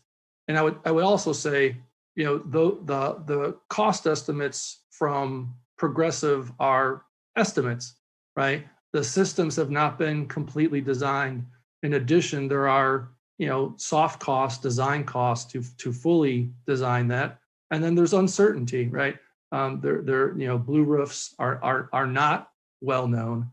There's lots of studies, but not many of them have been installed. At least that's not what we have found. So, and then from a green roof perspective, you know, while they're more common, you know, they're still not prevalent. So while there are experiences of that, we're trying to come up with the most cost-effective and clear approach, but they're not necessarily you know, fully designed documents. So there's additional uncertainty that the cost, you know, could likely be more. And in that uncertainty, could it be less too? Perhaps. Is that rhetorical? No, I guess. I mean, it could be, right? And so what I'm trying to get to is how in this process can we maximize what we could achieve in our ordinance, and we rely on expert advice on these estimates, and we could assume that it's more, but by the same token, we could assume it's less. So is there a condition that we could set up that could just set a set amount that the Art Center is capable of putting up to do permeable pavement? Because we could cross out the blue and the green roof. Those are clearly more costly, and we can achieve all our goal by just pursuing permeable. And so and staff has told us that additional filtration permeable pavement is able to be pursued on the site, then annual volume increase can potentially be significantly reduced from the 699% estimate approaching the land use ordinance 200% requirement. So I would be interested in getting around this whole question of what's practicable to identify a dollar amount that the applicant can identify and justify for how much they could invest into permeable pavement, and that be a condition. And that's kind of the way I see forward on this. Okay, all right. So thank you, Sammy. Let's hear from other council members. So we have Susan next, and then Damon. Yes, thank you. Lydia, I had just a few follow-up questions from some comments that were made by Mr. Horton and Ms. Goudreau about the parking. And is this an appropriate time to do that, or? Yeah, sure it is. It is. And Ken is here, and Ken can direct who's going to respond to the questions, or he can, or whatever. So great, thank you.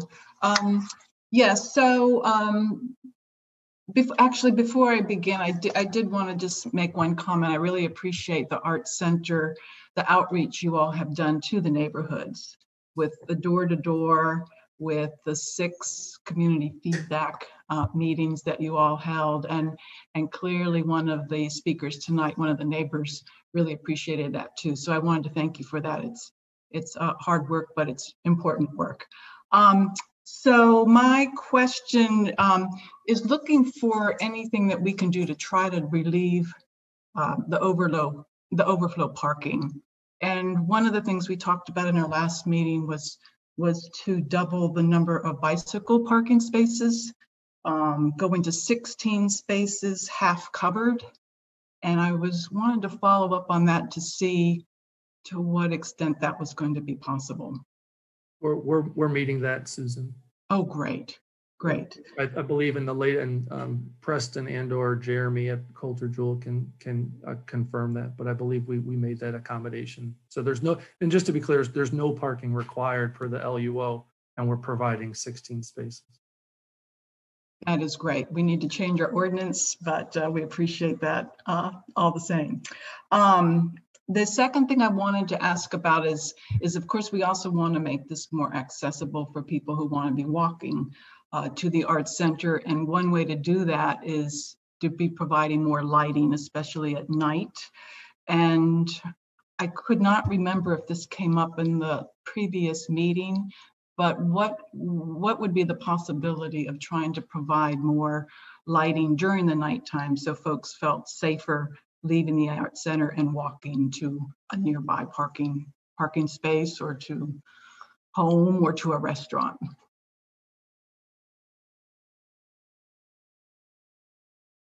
Susan, are you talking about on the property or off-site? Actually, street parking. So maybe this is a question more for the town. Yeah, our just to be clear, our conditional use permit. I don't know if we have a lighting plan on that, but there'd be a standard parking lighting plan and and there'll be lighting on the building or near the building that would shed light onto Jones Ferry slightly. But actually, the ordinance actually is quite the opposite. It's trying to not have light come off your property. So as far as lighting areas off of the property, that would be something that would need to be talked by town staff. Mm-hmm.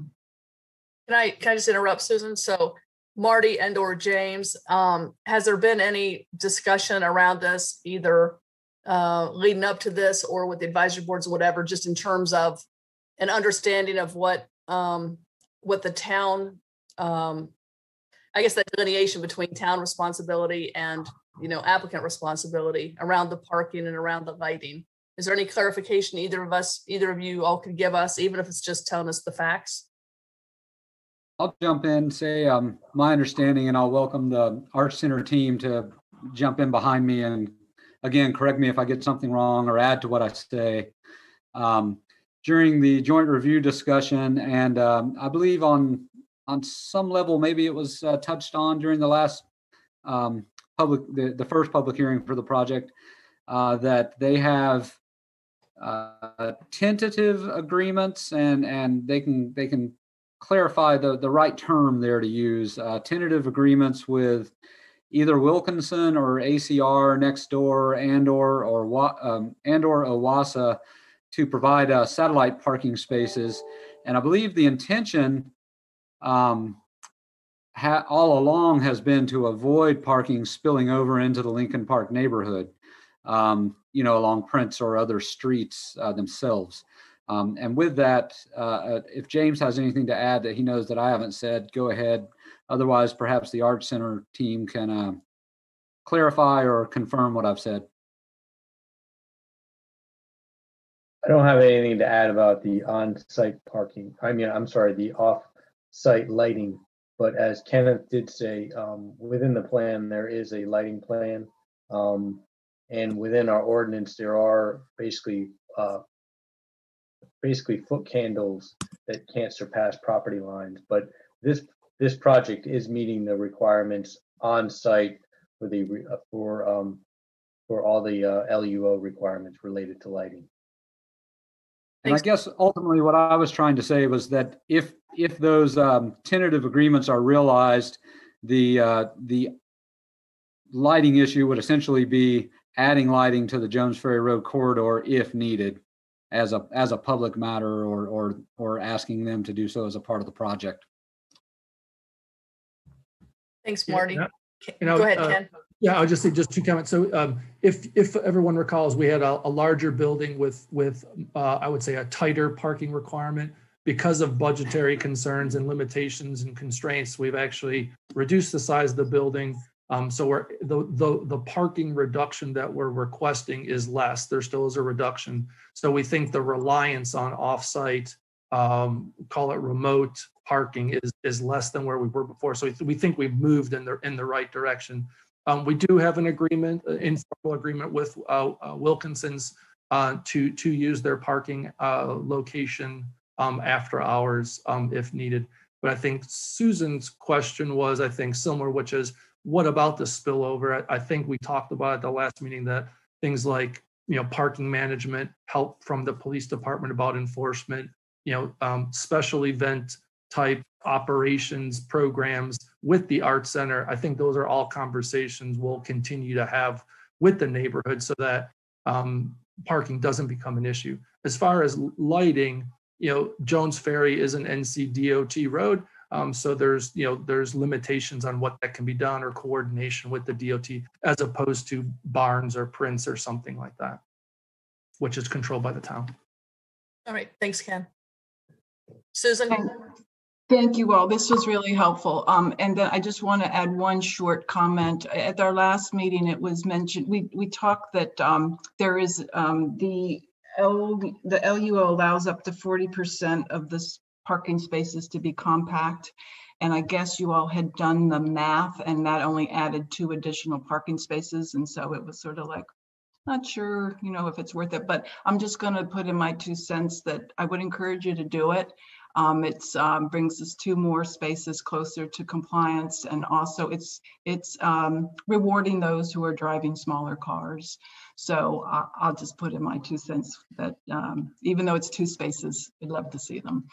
Thank you all very much for all of your information tonight. This has been really helpful. All right, thank you, Susan. Yes, I believe Ken had a request to get Damon, if you could pull Jeremy Anderson over. Is that still a request, Ken? Still a request for what? I'm sorry. If you can bring Jeremy Anderson over from Coulter Jewel, he's been working on and can comment on Mr. Horton's comment about fencing and OWASA easement, and because there's a push and pull about some people want connection to the neighborhood, some people don't want connection. The issue, it really comes down to what can or can't be in the OWASA easement, and we're somewhat neutral. We want to come up with the right solution for the project and the neighbors. And I didn't mean to interrupt the flow of the meeting. I don't know if you want to have Jeremy address that now, but I wanted to, Damon, if you could just bring him over so at the right time he can speak. Yeah, let's go ahead. Let's go ahead and have Jeremy address that because I know Susan was bringing up some concerns that Mr. Horton had. So let's go ahead and hit that now. Mr. Anderson over. Are there people who I can send back to the attendee room, or should I just bring them? I can't see it. I'm not sure I can see everybody. But yeah, I mean, right now we've got. Let's keep people here for just right now, just in case, because I can see maybe we might need to talk to 1 or 2 of them. I think we're good right now. So Jeremy, I'm so sorry. I can't remember. Were you at our last meeting? I was, and I honestly can't remember. I think I was sworn in. I was on the call, but I don't know if I was sworn in. So let me make sure. I'll make sure that let's do it again just to be sure. Yep. So, say I do after this. Do you solemnly swear or affirm that the information you're about to provide is the truth to the best of your knowledge? I do. All right, very good. Do you understand? Do you remember what the question was that you were addressing? Yeah. I'll happy to just address the concerns or the question about the fence or landscaping or access off of Prince. I think Barbara touched on several of the issues, but the OWASA easement is certainly something that we need to consider. It's probably why a lot of folks have walked that because it's generally kept clear. And it needs to stay clear for obviously sewer access. So putting a fence all the way across it isn't an option, but putting a gate, I think maybe even as Mr. Horton alerted to, is this possibility. Landscaping's a possibility, but as the Art Center has encountered meeting with the neighbors, some want the fence, some don't. So I think we're going to continue to work with them and come to kind of a consensus to see what's best for the neighborhood. But the OWASA easement is going to have to somewhat remain clear. So there's always going to kind of remain an opening there. So, but we'll continue to work with the neighborhood, I think is what our position is there. Okay, and just all right. One other quick point is just to be clear, there is a parcel of land between the Art Center's parcel and the end of Prince Street. That is the Wilkinson parcel. So I don't believe we can put a fence on somebody else's property or at the end of Prince Street. So just so everyone knows, the Art Center parcel doesn't go all the way to the end of Prince Street. Okay, all right, thank you. All right, so Susan, I think that was the end of your questions. So next we have Damon, and then Barbara, and then Jackie, and then Randy. Thanks. I don't have much to ask. I have one question probably for Marty. And and then one or two quick questions for the applicant. That should be easy. But the first one, I think it's probably for Marty, but certainly for staff. So back, just talking about the volume control provision, the stormwater regulation that we've been spending a lot of time on these past two meetings. When that volume control provision was first added to the ordinance back in 2013, part of the discussion that staff was having was whether there needed to be a change in the development submittal checklist that would require applicants to do some field work like soils testing and other things in the process of developing an application and getting a permit approval. And I'm just wondering if that was ever added to the submittal checklist, that requirement that applicants do this sort of that field work ahead of time to do soils testing and all that. Yes, I can speak to that. So this project being I started to say commercial, but a non-residential project, they are under the portion of our ordinance. I do know what you mean by that, but they are under the portion of the ordinance that allows them to make it to this stage, that is the public hearing, with a lesser amount of information, so long as the council, as the judge and decider regarding the permit, is convinced and comfortable that enough information has been presented that everyone feels that it's reasonable to conclude that they can comply with the ordinance. So this being a non-residential project, there's a lighter load, if you will, in terms of the amount of information they have to present at this stage. But it is also within council's purview to say, we're not convinced yet. We need more information. And with that, I might segue to the applicant's team to speak to this. I know through a phone conversation with Preston late last week that they have done soil borings, but I'm not sure they've identified the seasonal high water table. But perhaps Preston or someone on their side can speak to what they have and haven't done to clarify what I'm saying. Preston, do you want to go ahead and address that? Sure. In order to get a permeable pavement system approved through construction drawings and ultimately to construction, there is a level of testing that has to be done. And generally that includes the determination of the seasonal high water table elevation, as well as infiltration testing results of the in-situ soils, the soils that exist on the site. And we acknowledge that. That work does need to be done if the project moves forward. The issue that we have at this point is that, as I mentioned, we're going to have to build the site up. We have to bring soil onto the site to build it up. So that level of testing would have to be done after that soil is brought to the site. In order to bring the soil to the site, we have to get our CUP approved and move forward in the process. So that's been one of my points of contention with the pervious pavement and its viability all along, is that we cannot guarantee that the soil is brought there will meet those requirements.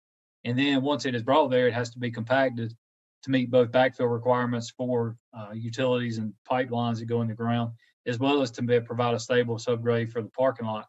Then we have to test it for infiltration after it is compacted, which compaction by the nature of the beast limits infiltration.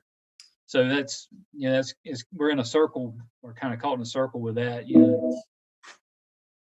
So that's why we haven't done that and haven't provided the information to staff and can't really do it at this point.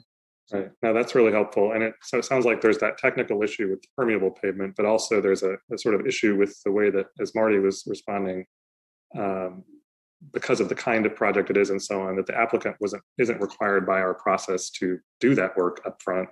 And therefore some of that work isn't done, right? It's just not part of our process, it's not built into our process, that expectation. Is that fair to say, Marty? Yes, I think so. Again, and I don't want to repeat it in a long-winded way, but if you want more information, it's certainly within your purview to request and or require it. I would say that if the design, the project as designed, if it hypothetically for the moment is approved and we get to construction plan review and there is just, for instance, an issue with the high water table that they can't do this or they can't do that because of that, and a significant site modification is needed because of that, it would have to come back to you for additional consideration of the modification, if you're following me. Right, got it. Thank you. Okay, and I guess Ken, probably this question's for you. Susan earlier in her questions brought up the specific issue of the bicycle parking and how much will be provided. What's not clear to me is what's actually shown on the plans in the application. And if it's not showing the 16 with half covered in the actual application, we'll need to, I assume, include that as a condition. So I just want to flag that for us if we move forward in this process, that either that's in the plans or it's not, but if it's not, it should be a condition on the permit. I think it needs to be a condition. I think we show 4 bike racks that are double-sided. So I think we show 8 spaces in the plan, Jeremy. But that's correct. There's listening to the discussion of potential additional conditions, so I'll add that. Thank you, Marty. I was, realizing without Kathy here, I'm glad you're being the scribe on those these conditions. Okay, so next we have Barbara, and then Jackie, and then Randy. Thank you, and thanks to everyone that's engaged in this process. Is pretty complex. Projects are, I guess, just really individual and situation dependent, and this one is somewhat extraordinary. But I do want to go back to, is Jeremy still in here? Yes. Yes, I am. So my question is about the inability to put up a fence because of the Wilkinson property and because of the Owasso easement, and also because some people want access and to be able to walk through, and others do not.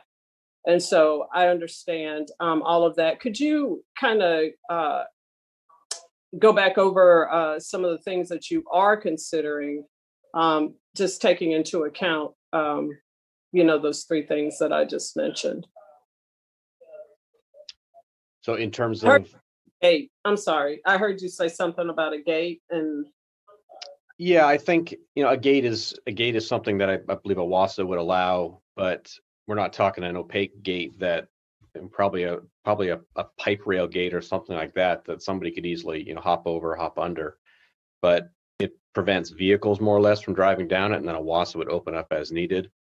I will say there's some constraints on the back of our property too, as not surprising, I'm sure to most of you, with the grading and some of the retaining walls that we have to stop our retaining wall at the Owasso easement.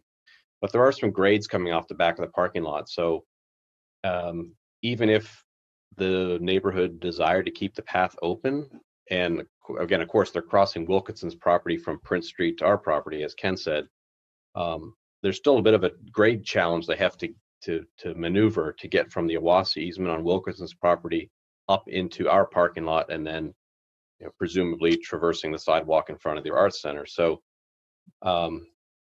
it's a challenge. It's not as easy as it is today. So this site will create a challenge if people continue to try to make that walk. But just putting a fence up, like I said, won't necessarily solve it, because we're going to have a gap there where our Owasso is, and I don't think a gate's going to make any sense at our property line, because that's what I was getting at there. And Barbara, you still couldn't take the fence into the buffer, the stream buffer, so it's going to stop at some point, so people could just walk down into the buffer, and then foot traffic might go. There might be an unintended consequence, right? We start directing people into the stream buffer as opposed to around the site or through the site. Okay, so I'm not hearing a solution. What I'm hearing is all the things that are not possible. And I mean, I understand that, but then, what kind of response, are we sending back to those community members that have the concerns that they have? I mean, how do you plan to address that? I think, Ken, if I could speak to it, maybe it's, if folks are coming off the end of Prince Street, I mean, Prince comes, it kind of just ends, and folks basically just continue to walk through. And again, I think they're following the Owasso easement today because it's clear, it's a clear path.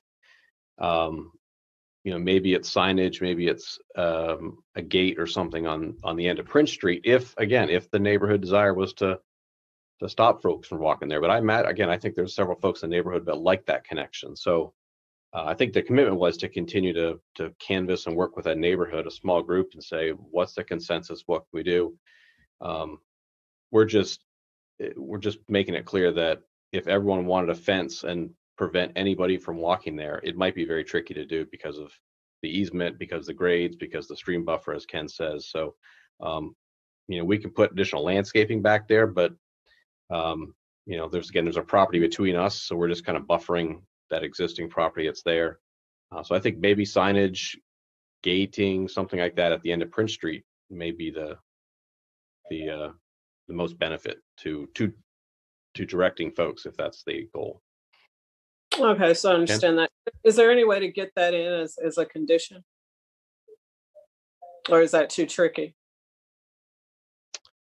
I think we can. Ken, continue to work and if the goal is to reduce pedestrian traffic, does Prince Street have sidewalk on both sides, or is it only on one side? I just don't recall. No, go ahead, Dan. Does pedestrian, are there sidewalks on both sides of Prince Street? Either they say on one side.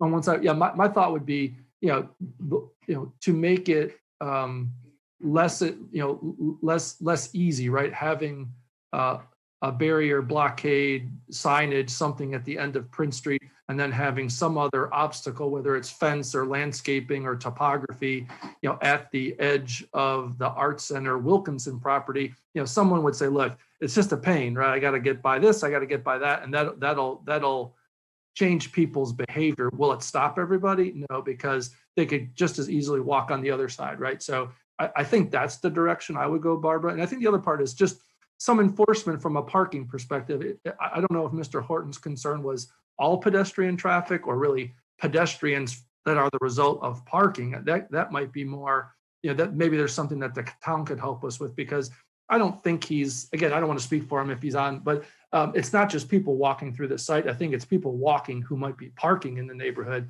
and we would agree that would be a bad outcome, right? And that would be a more of a management enforcement issue, coupled with some type of landscaping / fencing barrier concept. Okay. I was just corrected. There are no sidewalks. Yeah, no There are sidewalks. sidewalks on neither side of Prince Street. Very So I narrow. apologize. Mm-hmm. Thank you, Dan. So I just asked that we work whatever combination can be used to alleviate some of these concerns that we keep hearing. That would be really, really helpful. I mean, I want to see that go in there. And thank you for your responses. All right, thank you. Thanks. Oh, did you have something else to say? Did I interrupt? Are we good? Okay, so we just heard from Barbara, and now we're on Jackie and then Randy. Thank you. I'm concerned about parking in the neighborhood. I think that very quickly a small neighborhood could be overwhelmed by a big event.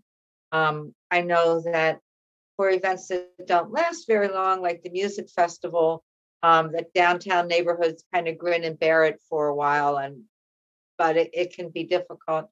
And I can't imagine if that was happening, on successive weekends.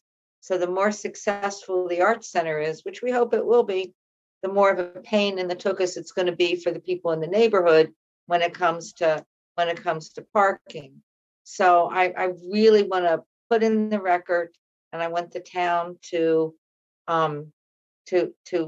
seriously look at working with the neighborhood to have resident-only parking, because that may be, I know Raleigh has several neighborhoods where they've had to do that, and I'd rather us get ahead of the problem, and before the Arts Center opens, to have people go, oh, you can't park there, rather than to have to go fix a problem after it occurs. So I want us to seriously look at resident-only parking in the neighborhood. I also want, and I know this is further down the line, but I want to make sure that our construction management plan is really tightly written so that construction traffic, including people who are working on the site, isn't taking over the neighborhood. And I think later on we'll get into the other conditions that are based on advisory board recommendations. But I really like the recommendations of the Stormwater Advisory Commission and the Planning Board, and think we need to move ahead with as many of those as possible. All right, thank you, Jackie. And let's go to Susan now. Sorry, I meant Randy. But yeah, we're going to Randy now. Sorry. Okay. Well, a lot of ground got covered. I want to thank you all. I want to thank Tina and Marty and Jeremy and all the folks who've worked on this. Jason, that it is very complicated. This is a site that has a lot of topological and hydrological constraints. I really appreciate the depth of conversation regarding potential green roofs, consideration of blue roofs, and the expansion of permeable pavement. That's the direction our conversation needs to go. I was really just going to ask Lydia for Marty to go through the list of conditions he has. I've been taking notes, and I was hoping to hear from him what that list is, because I'd like us. I feel ready to go to the worksheet and start to look at checking off our readiness for the CUP. Thanks, Randy. And I'd like for Marty to do that. Let me just say this real quick. I'm going to close the public hearing. Okay. I wanted just to double check with Brady about this. I think CUPs are different than legislative actions, but is this an instance where if the council was ready to vote tonight, we could, or do we have to close anything for more public comment in the next 24 hours, or are we different since I've closed the public hearing and we've had? Yeah, actually, this is much different. So in legislative, you do have to have that 24-hour period. Here, you can just decide if you want to tonight, or, obviously the same thing you did last meeting, you can go and continue it or make a decision. But no, there's no 24-hour requirement for quasi judicial. That's right. I just wanted to double check that. Okay, good. So we've closed the public hearing. Randy, per Randy's suggestion, Marty, additional conditions that you've heard tonight, and then let's double check anything else, folks, on the other recommendations. Sure. Thank you. I don't have too many, so this shouldn't take too long. I will mention, without repeating them verbatim, there are recommended staff conditions already, and obviously the advisory board recommendations as well, but there are 5 or 6 already kind of slated for as staff recommendations, including findings in particular about parking, the reduced parking request, and then some more boilerplate types regarding NCDOT driveway permit and that type thing. Regarding what we've heard tonight, I have not yet drafted, but I've been listening closely to kind of find my way to drafting something regarding fencing and screening. And it felt like the conversation was leading in the direction that might lend itself to a draft condition perhaps 4 or 5 minutes ago, but I didn't quite capture that because I was typing something else at the time. I was trying to listen and type something else at the time. So if you could help me go back to that if you desire. I wrote that down as fencing, screening, ? For now. As Ms. Gist just mentioned, the idea of resident-only parking for the Lincoln Park neighborhood, I'm not necessarily thinking that would be a condition on the Arts Center CUP. That might just be direction for staff, but I would ask Just council. don't want us to lose it. That's all. But I don't want it lost. And sure. Well, and Marty, let me just ask this of council members and of Marty. I mean, one of our conditions is, I guess it's number 6, right? Having continued neighborhood engagement, ensuring concerns of the local community are addressed, conversation around providing connectivity from Prince Street to the site, addressing security concerns, and preventing excess parking from occurring on Prince Street. That kind of summarizes some of what we talked about. I don't know what else additional we should put in that. It seemed that some of the conversation was going to be around trying to direct any walkers or people who are going to the Arts Center to try to direct them to Prince Street. But I kind of feel like that condition might cover that, given the fact that it's kind of evolving with conversation around the neighbors and how it kind of evolves as it's built out. But I don't know if council members can kind of think if there's some additional language that would cover that conversation we had around the foot traffic back there. So could we put some time in it? Sometimes when we we will make sure that this happens by doing periodic check-ins. And this is how often we will do the check-ins, or there will be neighborhood meetings every X number of months as the project's moving forward, or within 2 months of the project opening, there will be an assessment of traffic patterns. Just we can build some triggers in there so that we don't lose it. It kind of seems in some ways it might need triggers at some point before construction or before the final construction. And then at some point, maybe 6 months after construction, just to see if patterns are developing. I don't know, Ken, if that makes sense to have. No, that's what I was thinking. I was thinking, maybe something like, not less than 3 more meetings with neighbors about this topic, or whatever the correct number is. I don't want to put a number on it because if it takes more, but my thought would be, 1 before we submit the construction documents, if the project gets approved, 1 when you're in the construction process to say, okay, now that we've done some further design, and then something after opening, whether it's 6 months or a year, to say, okay, did it work? No, actually people are finding a way around, or it's working great or something like that. That's what I would see. I think there needs to be some engagement interaction now to get it as best we can, but also a commitment to revisit it collectively, not just the Art Center, but it will likely include the town's participation and the neighbors to say, okay, if it's not working, what's a possible solution? But not just the fence, the parking. I'm really worried about the neighborhood being overwhelmed. Right. And just Sammy, hang on a minute. But so maybe like something like a minimum of 3 meetings with the neighborhood, at least one before, at least one during, at least one after, to address security, walking, and parking concerns, something like that. I think we could put it on the town manager as well, that the neighborhood will be consulted in the development of the construction management plan to make sure that their needs are being hit on. Right. Okay.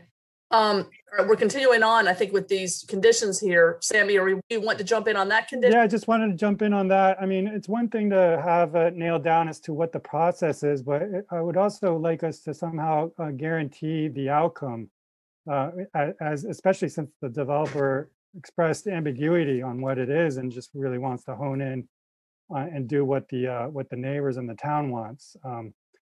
So after those 3 meetings, if there may be an opportunity to meet with the council and the neighbors, and then the council is charged with working with a developer on defining what exactly that outcome is, as a guarantee for, it's not just about process, it's about making sure we're doing what everyone wants.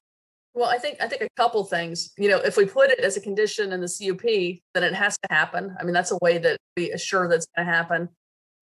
Number 2 is, I think part of part of the reason there's not anything definitive right now is it's going to be evolving. It's going to be evolving as we see patterns and as we see the way that things, the things that are set up. I mean, certainly there'll be check-ins with staff on the conditions too, and we will be following with the construction management plan along the way too.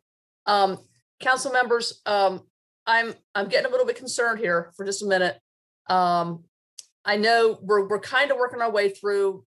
I don't think that many more conditions. I might be wrong, but I also want to just kind of back up and remind us that we have another CUP right after this. Okay, so I guess I just want to check in with everyone and see how, maybe get a sense from you all if you're wanting to continue to power through on this one, knowing we have one right after this. Okay, in many ways, I feel like we're getting really close on making a decision about this, but I think it might require an understanding among all of us that we've got this other thing afterward. So I don't want to kind of, make us rush this process. So just wanted to throw that out there for consideration. Now, hang on just a minute, Sammy, because I saw Damon's hand up first, but I think right now what we're still doing is Marty is still kind of, reminding us of any additional conditions that he heard from us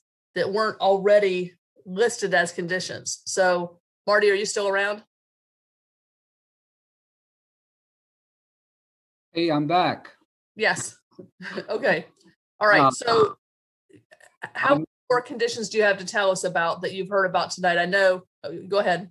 Yeah, I just have 2 or 3 more. I heard part of what Sammy was saying, and then my Wi-Fi dropped. So you'll have to help me out if I missed anything of substance there. I just have a couple of more.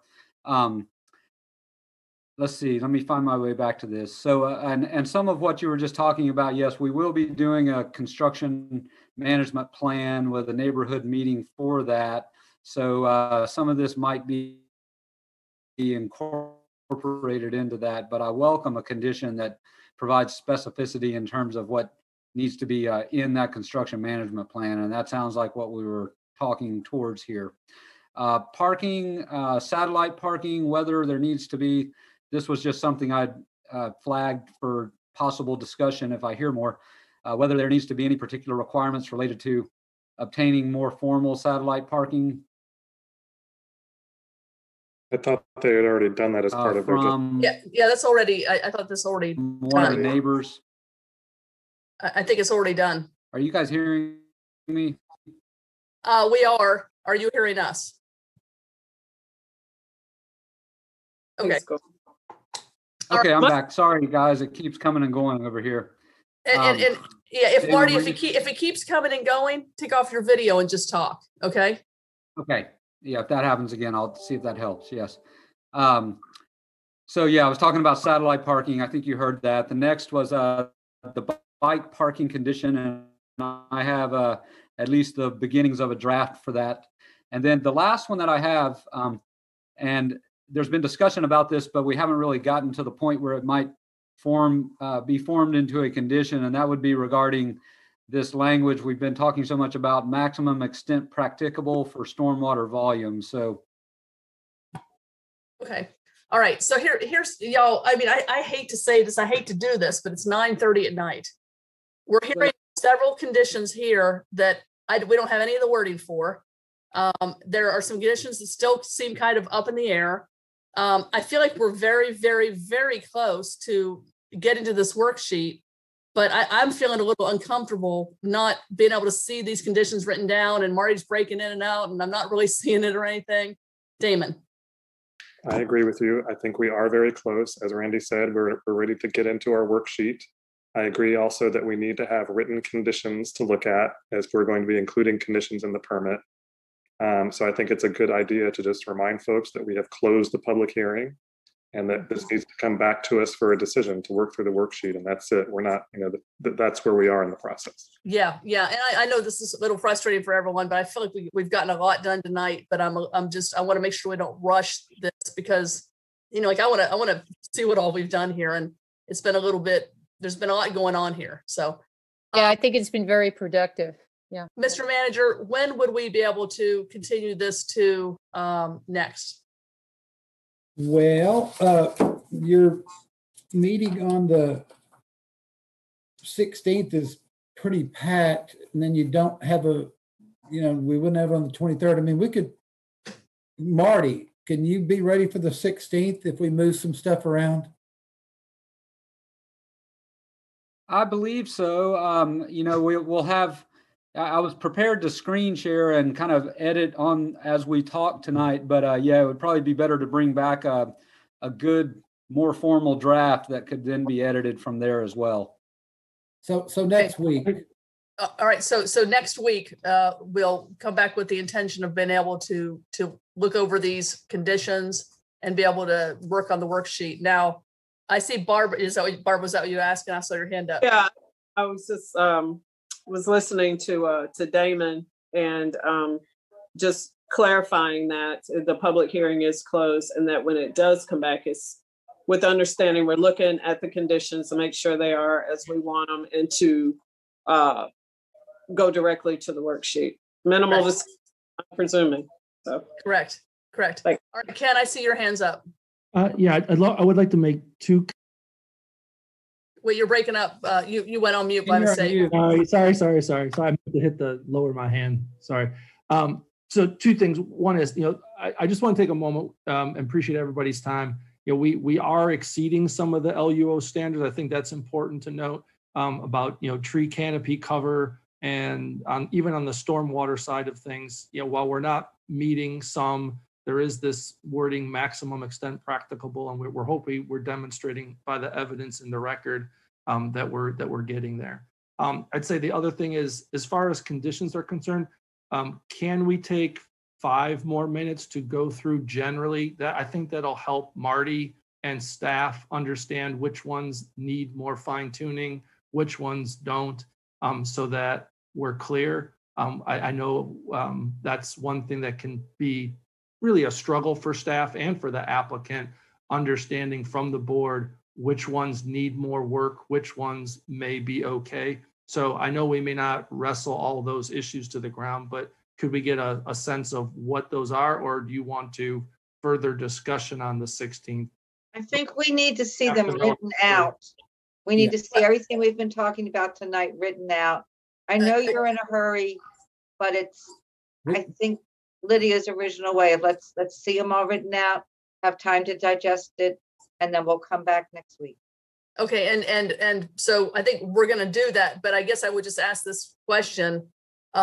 Ken, you're talking about the list of conditions that's like combined, all the ones with the staff and then all the ones from all the other planning board, the planning groups and everything. That's what you're talking about, right?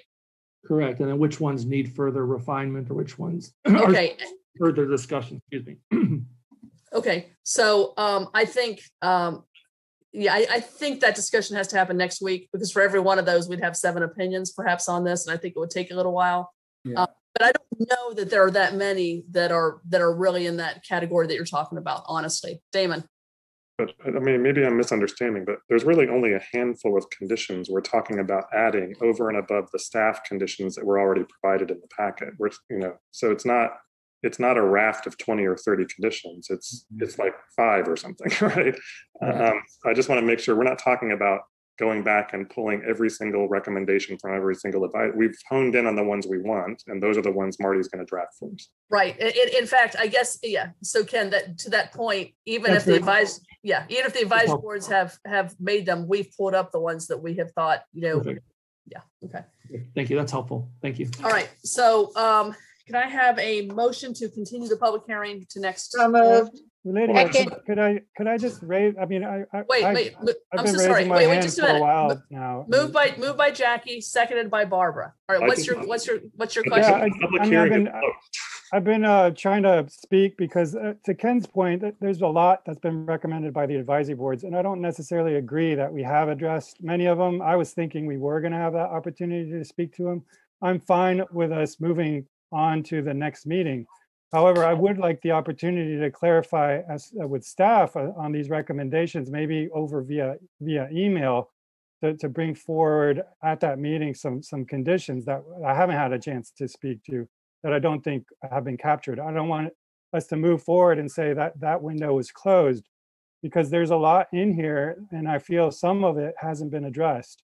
And for example, Susan mentioned compact parking, and there's a condition in there about electric charging. And one of the objections from the developer is that it would take up 2 spaces. Well, what we're gaining with compact parking is 2 more spaces. So there's an opportunity to include that as a condition because we're gaining something there. And there are just a couple more. I just want to be very clear that I've got a few more conditions I would like to highlight. I recognize there may not be time tonight because this is a long list, but that I will be working with That's staff. why we're continuing.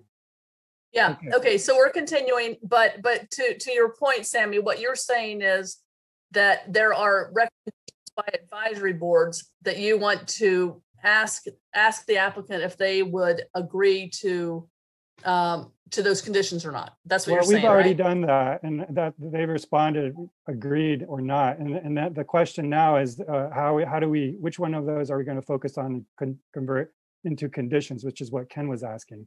And there's some in there that I think we haven't touched on.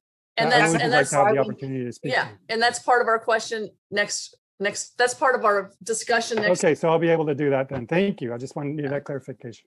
All right, Damon.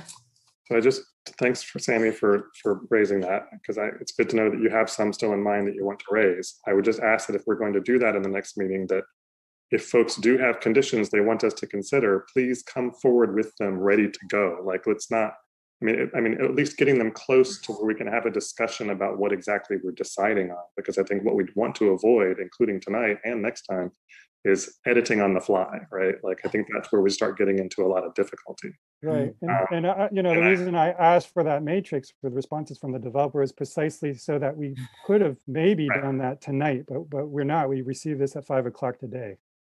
You know, I agree that it's frustrating, and we should. So I totally appreciate Sammy raising that he has some that he wants to discuss, and I'm totally open to doing that, and I appreciate it. Second point is, I want to be clear that we are not continuing the public hearing. Oh, we have closed the public hearing. So I just want to make, I don't know, whatever the parliamentary process is here for making sure that we get whatever on the agenda for the next meeting, but it's not a public hearing. Thank you. Thanks, Damon. All right, let me back up. Where's Brady? Brady, so we're continuing this discussion of the CUP, but we have closed the public hearing. So is the motion that we just made, I said continue the public hearing, but it's not really close. It's not really continue the public hearing. It's continue this meeting. Do we need to say anything? Well, I just think it's kind of like what the legislative decision was today. That was the public hearing was closed from the 23rd, and it was discussion tonight. I think that's how it should be moving forward. Public hearings closed, and no testimony will be presented, but you all will go and have a discussion and then ultimately vote. I guess hopefully at the next meeting. Yep. Okay, so the motion really is to continue our discussion of this item next week at next Tuesday's meeting. So yep, exactly. Do we need to take a vote on that, or is it just enough to say it? I think you should just err on the side of caution. Okay. All right. Now who was our mover of that? I think it was it Damon? No. All right. All right. So note to Kathy, whoever you are out there, whenever you're scribing this, the mover is moving the continued discussion of this CUP to next week. We have closed the public hearing, and the seconder has seconded that.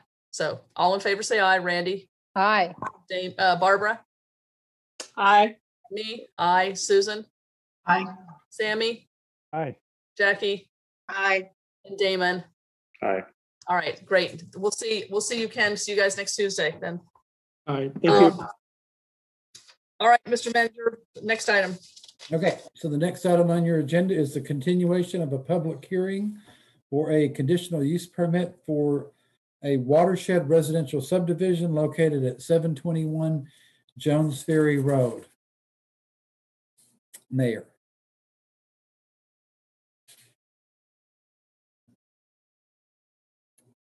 Okay, is there a presentation? Tina. Okay. I believe that Marty is handling this, if you'd like to bring him back, and then I can be excused. Okay. And once you get out of there. I am no longer seeing Marty in the attendee room.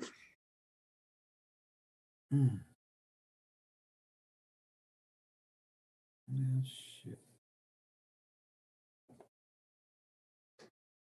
Marty is. We chased him off with a pocket full of conditions. We did. And okay, I see Trish over there. But I don't see Marty back. Of course, I see Phil there. He's with us, of course. I don't know if Mr. Manager, until we a quick overview and then get Phil on, and Marty was having some technical difficulties. Maybe he's trying to get back on. Yeah, so maybe Trish could introduce it, but generally, and then have Phil speak, just to keep it moving. Okay, Trish is coming over.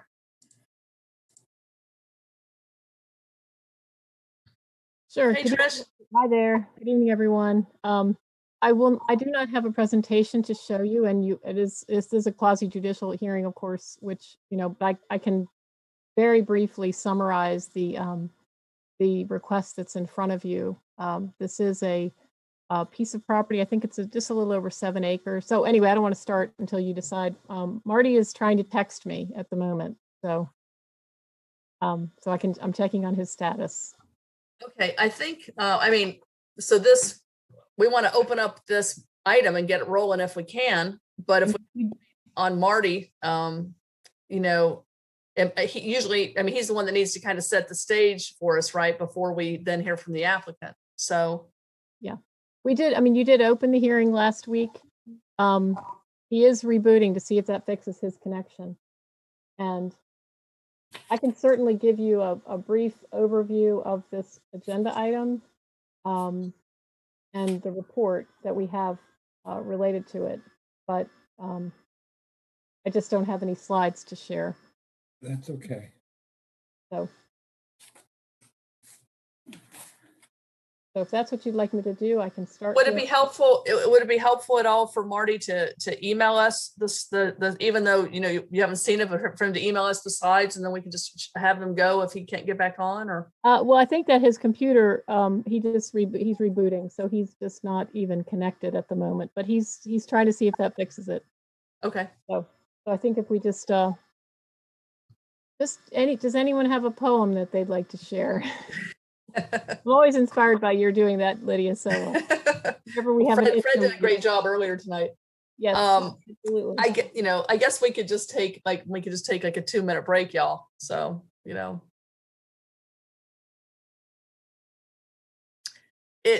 that mean we're in recess for a couple minutes? Well, I think I ain't coming back. Yeah, I know, right? I don't want to let you out of my sight. I think it doesn't make, I think it doesn't make sense to have Phil go without Marty setting it up. And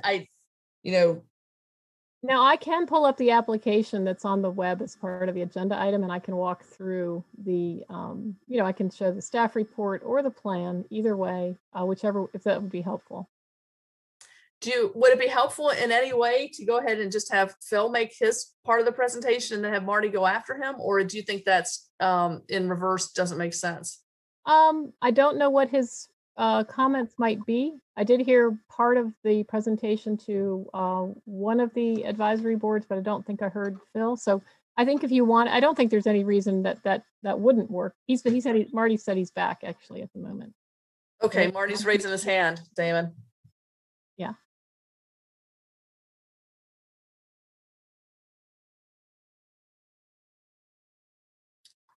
Okay, and while we're waiting for Marty to turn to be able to see him and everything, I believe since this is another CUP that I have to swear you in on this one then too, Marty, right?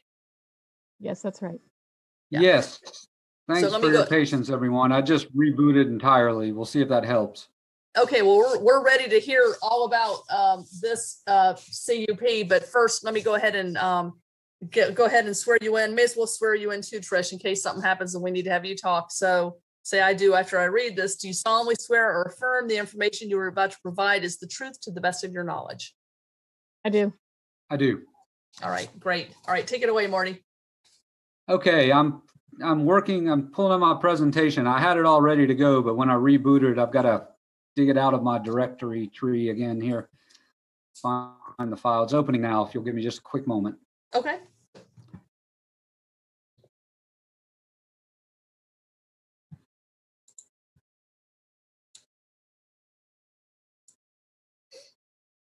I'll go ahead and at least start talking.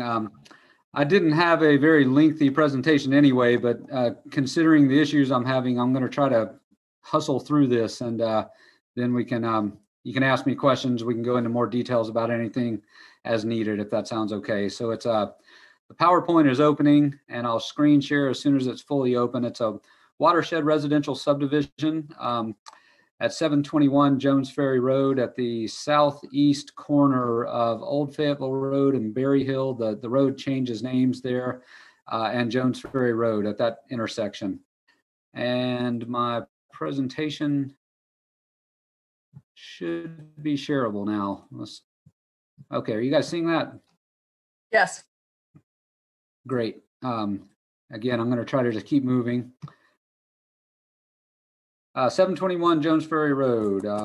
Here's the location, as I was just saying, at the intersection there. And a quick overview, watershed residential zoning district. That's why it requires a conditional use permit. This would otherwise be a minor subdivision in most zoning districts, but does require a conditional use permit. There's a 6.79 acre lot. The proposal is for a lot to remain at 4.79 and the other to be at 2 acres. Impervious surface total is regulated. You can go slightly above the typical 4% at 4.1% for the larger lot and 6.54% on the smaller lot. I mentioned the conditional use permit. So there's a clause in the ordinance that allows this lot, because it has been in existence for a certain amount of time, to be divided into lots smaller than the typical 5 acre minimum lot size in the watershed residential district. There's enough land to allow for 3, but only 2 are proposed. It's eligible for an exception to the recreation and open space requirements. We've included a condition about that. Orange County Environmental Health has done a preliminary review, but we'll need to do a final review before the final plat is recorded. NCDOT right-of-way, the deed actually goes out to the center line of Jones Ferry Road, and the applicant has agreed to correct that when the final plat is approved, if it is. And other details, I'm not, again, for the sake of time here, I'm not going to go into every little detail, but tree preservation, things of that nature, those matters are considered during issuance of a zoning permit. Single family home, 1 per lot is what is proposed. So those will be zoning permits once the final plat is recorded, if this does move forward. From there, I've just got a quick image of the existing vegetation. It's largely vegetated with trees. There's a stream buffer. That's the primary natural constraint on the site. And the applicant, Phil Shostak, will be talking in a little more detail about some existing road beds on the site and things of that nature. And this is the proposed configuration, with the larger lot being on top adjacent to Jones Ferry Road and the smaller lot being represented on the bottom here adjacent to Berry Hill. I do have the conditions here. There were a few comments and conditions from the TAB and EAB of all the advisory boards. Those are only ones that chose to comment on it. And with that, I will stop screen sharing. And I know, again, Mr. Phil Shostak has a presentation to make as well, but I'm happy to answer questions now or later. Okay, I think we're ready to hear from Phil then, y'all, with the presentation. Okay, let's go ahead and bring Phil on over then. Thanks, Marty. Sure, I know I went through that quickly, just in case something happens here. No, it was good. It was good. And it's right here. It's in the packet too, so that's great.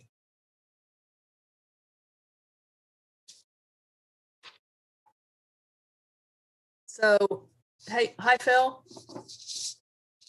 right, let's, your microphone's still muted. So let me go ahead and swear you in. All right. So if you would, please say I do after I read the oath.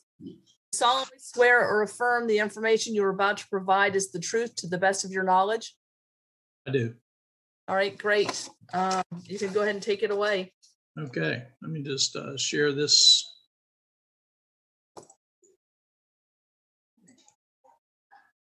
Come on. As sorry,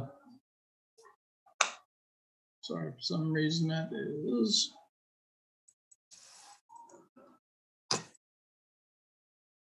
As Marty said, our project, this piece of land is a corner of Jones Ferry and Berry Hill. It's surrounded by university property. Here, it can be subdivided into 3, but we chose just to do 2. Here is a plat from it's about 10 years ago, or 2010 here, so 12 years ago. And it shows 2 existing road beds that have been in existence for quite a long time here before this ordinance, actually. And in our subdivision, we were looking to try to get 2 home sites on the back here of the back parts of the property.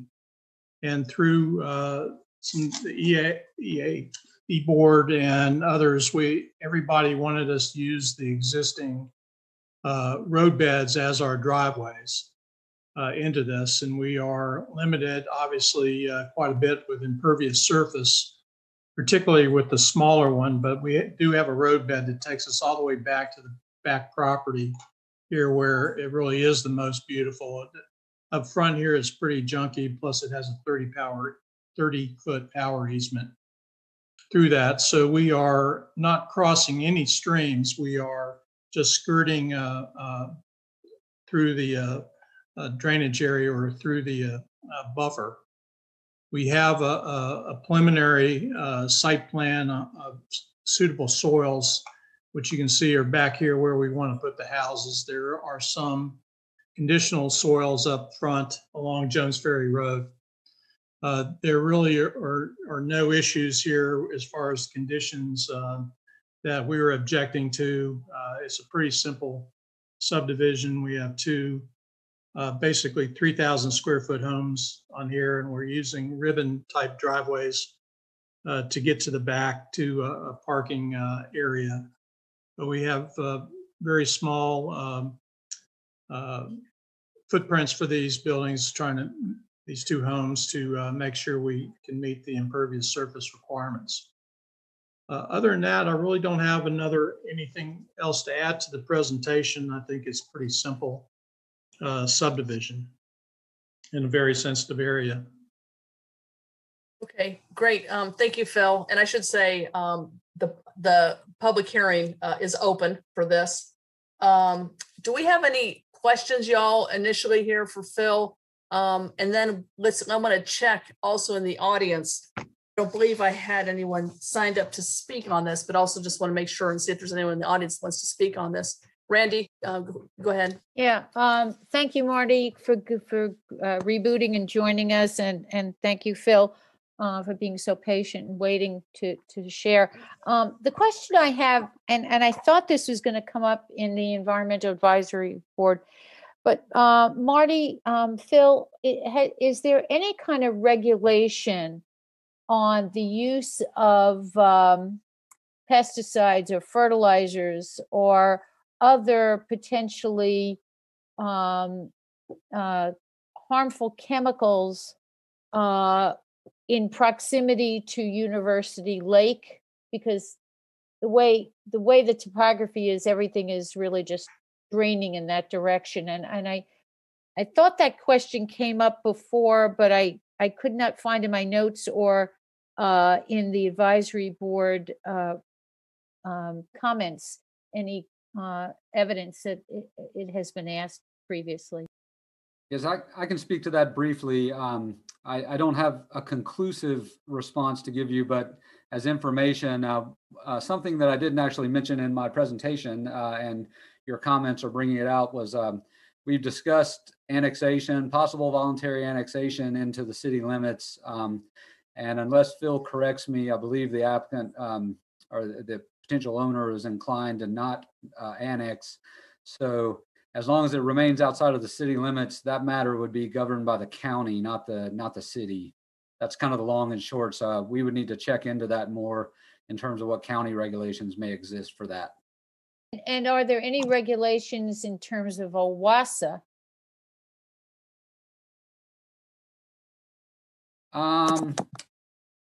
Not that I'm aware of off the top of my head. Could you explain a little more? Do you mean in proximity to the lake and the fact that Exactly. Owasso is that what you mean? Because it's the drinking water, exactly. And so I'm speaking to what is in the land use ordinance. The town does have some fertilizer. Trish can perhaps help me out with the details there, but we do have some limitations on the amount of fertilizer that can be used, but those are limited to properties within the city limits. So we can report back to you on that. I don't want to misspeak. I'm unsure whether Owasso or the county have anything that speaks to that directly. Okay, thank you. Yes, I would like to have it reported back. Randy, right, one of great. the things that we've done in the past is, and actually in Winsome Lane years ago, had very strict fertilizer restrictions inside in that property, but also recommended using non-termite treatments, non-poison termite treatments for foundation systems, which are generally part of the building program, and using a bait technology where you put in bait around the house and have those monitored. So it doesn't require you to kill the soil and everything in it in order to build. Right, yeah, yeah, absolutely. Yeah, we'd be willing to stipulate some of this as well. Thank you. And Marty, if you'd make note of that, thank you. Sure. Thank you, Randy. All right, I'm just double checking. I'm looking at the attendees list. I don't see anyone with their hand up. I don't see anyone here. I don't have anyone here signed up to speak on this matter. And so I'll go ahead and close the public hearing. Damon? I mean, there might be more questions to be testified to here before you close the hearing. Okay. But okay. I do have a question about the issue of the voluntary annexation, and wonder if both staff and the applicant could speak to the rationale for not annexing this property into the town limits, given its proximity to so many of our municipal services, including transit, which we rely on our property tax revenue to pay for example. Just curious to hear a little bit more about that. Kind of got glossed over there quickly. I'll speak from the staff perspective, and perhaps this will help explain why I kind of glossed over it. The legislature made some changes several years back at this point that essentially limited more than in the past the town's ability to require annexation, even in the context of a permit of this nature. And I did confirm that Bob Hornick was the attorney I was able to reach on the phone today just to confirm my understanding of that. And he did confirm that you can't make it a requirement, but certainly you could discuss with the applicant further. And with that, I'll turn it over to Phil to hear what he has to say. And we'd be willing to continue to talk about it as we go through the final plat and home approval. There's still some issues that we need to deal with. Randy Dodd and I have talked about them today about some of the conditions that need to be found for the driveways in the buffers and how you cross the buffer. And so I think that this is something that the owner is concerned about and would want to wait till a lot of that is decided on. I certainly understand both sides of this. One is the financial side of just paying additional money and having a septic system and a well system where city does have public water and sewer and other services on here. But I'm certainly going to just let my owner respond to that, and we'd be glad to do that as we proceed through this. But Carrboro has a wonderful set of services out there, and I'm a big fan. All right, thanks, Phil. Yeah, and Marty, thanks for the. I mean, I understood that we could no longer require it, but it does seem like it's a typical feature when we have subdivisions of any kind before us that the property owner agrees to annexation. Just wanted to highlight that that is not happening in this case. Thank you, Damon. Thanks for bringing that up. And, Phil, just by way of information for the owner, I mean, the last time we did an annexation, an awful lot of it was back when it was involuntary, but a lot of the properties that were brought in still on well and septic also. So it's not everywhere in Carrboro that has OWASA. Right. I understand that. And I know that we can extend water and sewer in the watershed as well. Yeah. I have one more quick question, Lydia, for staff. Just a reminder, because I'm not remembering how we set up the stormwater utility exactly, but does the stormwater utility fee structure operate outside of town limits? I am not sure. And Randy Dodd was, as I mentioned during the other discussion, unable to join us tonight. Trish, do you by chance know the answer to that? I don't believe it is. It is the case that it applies outside the city limits, but I will need to just confirm. That's just my understanding, but we can check for sure. Just wanted to highlight that again as another kind of thing that we have in place right here in the urban services boundary that is important to us, but that won't be applicable in this case. But they will get access to the schools, so it can be city schools, county taxes. Mm-hmm. Yeah. So they can advertise that they're in Chapel Hill Carrboro schools, but then not have to do the other things that I get it. Yeah. Both owners are single women professionals. But they're not the people that are going to live in it forever necessarily. I agree. And they still get the benefits of what the city school system does for properties. Yeah. All right. So any other comments by any council members? Any comments, questions, concerns? If not, we'll go ahead and close the public hearing. And I would look for maybe a motion in terms of the worksheet. Damon? If you give me a second to open the worksheet, I will happily take us through it.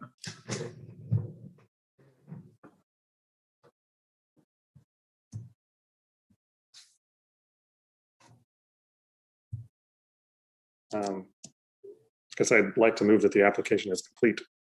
Motion by Damon, application's complete. Second by Jackie. All in favor, say aye. Aye. Damon? Aye. Aye. Susan? Aye. Sammy? Aye. Jackie? Aye. Barbara? Aye. Okay. Next, go ahead, Damon. Am I doing the whole thing? Okay. It sounded Well, like we can spread it around if you want. I'm just, I'm thinking through the presentation and the agenda materials, and it sounded like it does meet all the requirements of the land use ordinance, so we don't have an issue there. So I'll move that the applicant complies with the requirements of the LUI. Second. Motion by Damon, second by Randy, that the application complies with all the applicable requirements of the land use ordinance. All in favor, say aye. Randy? Aye. Damon? Aye. Me? Aye. Susan? Aye. Sammy? Aye. Jackie? Aye. And Barbara? Aye. Okay, next, looking for a motion regarding the well, we have the proposed conditions. I mean, they're right. Randy mentioned the one that Phil sounded like he was in agreement of. Yes. Can somebody restate that one? In condition. Phil, you were talking about the chemicals being used for termite inspection, and I was asking about the fertilizers, and Marty had said he needed to look into that. So I don't know that we have we don't have a definitive information about the fertilizers, unless we want to craft some language that has to do with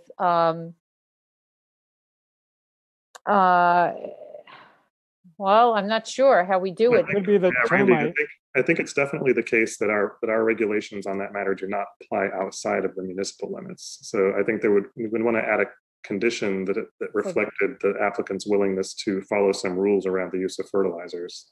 Since they're not subject to And right, and the termites, termite applicators. Baits.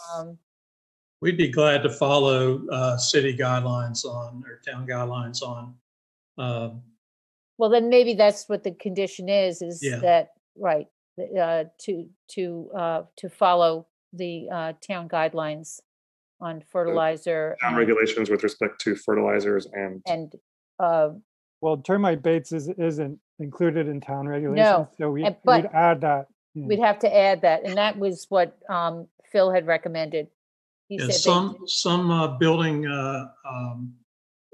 commissions, and I'm not sure about Carrboro since it's been so long since I've built here, if they allow that. Some places you have to poison the soil. North Carolina building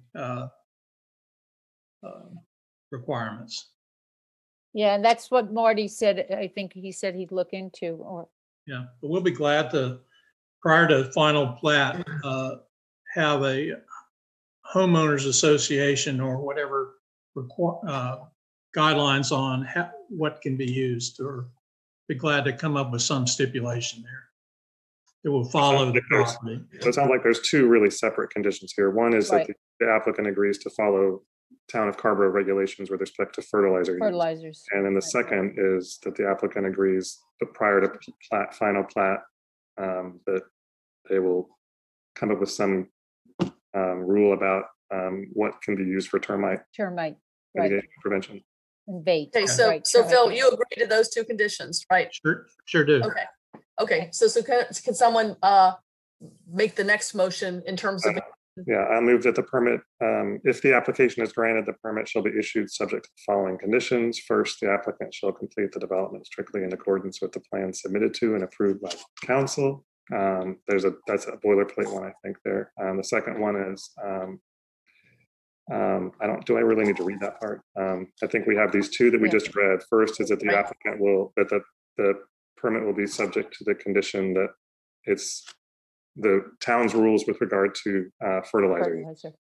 Right. And the second is that the applicant will, before the final plat is completed, will come to some determination about what's allowable with regard to termite prevention. Okay, great. So And motion by the use of termite bait. The use of termite bait, right. And I'll second it. motion by Damon, seconded by Randy. All in favor, say aye. Randy? Aye. Damon? Aye. Me? Aye. Susan? Aye. Sammy? Aye. Jackie? Aye. And Barbara? And I move we grant the application. Motion by Damon, second by Randy. All in favor, say aye. Randy? Aye. Damon? Aye. Susan? Aye. Me? Aye. Sammy? Aye. Jackie? Aye. And Barbara? Aye. All right, awesome. So we finished that one. So there you go, Phil. Thank you, Phil. Very much. Thank you. Thanks for sticking around. Thank you. Just want to say goodbye to David. Gonna miss you. Did great. Thank you, Yeah. Phil. Appreciate it. It was a pleasure working with you. Really has been. Great. Have fun. Thank you. Take care. Thanks, Phil. All right, council members, motion to adjourn. Motion to adjourn. Motion adjourned by Sammy, second by, Second. all in favor, say aye. Aye. All right, there you go, y'all. See ya. Thanks, Marty. Thanks, Trish. Thanks, Thanks, everyone. Good night. Thanks, Thank Marty. you. Good Good night. Night.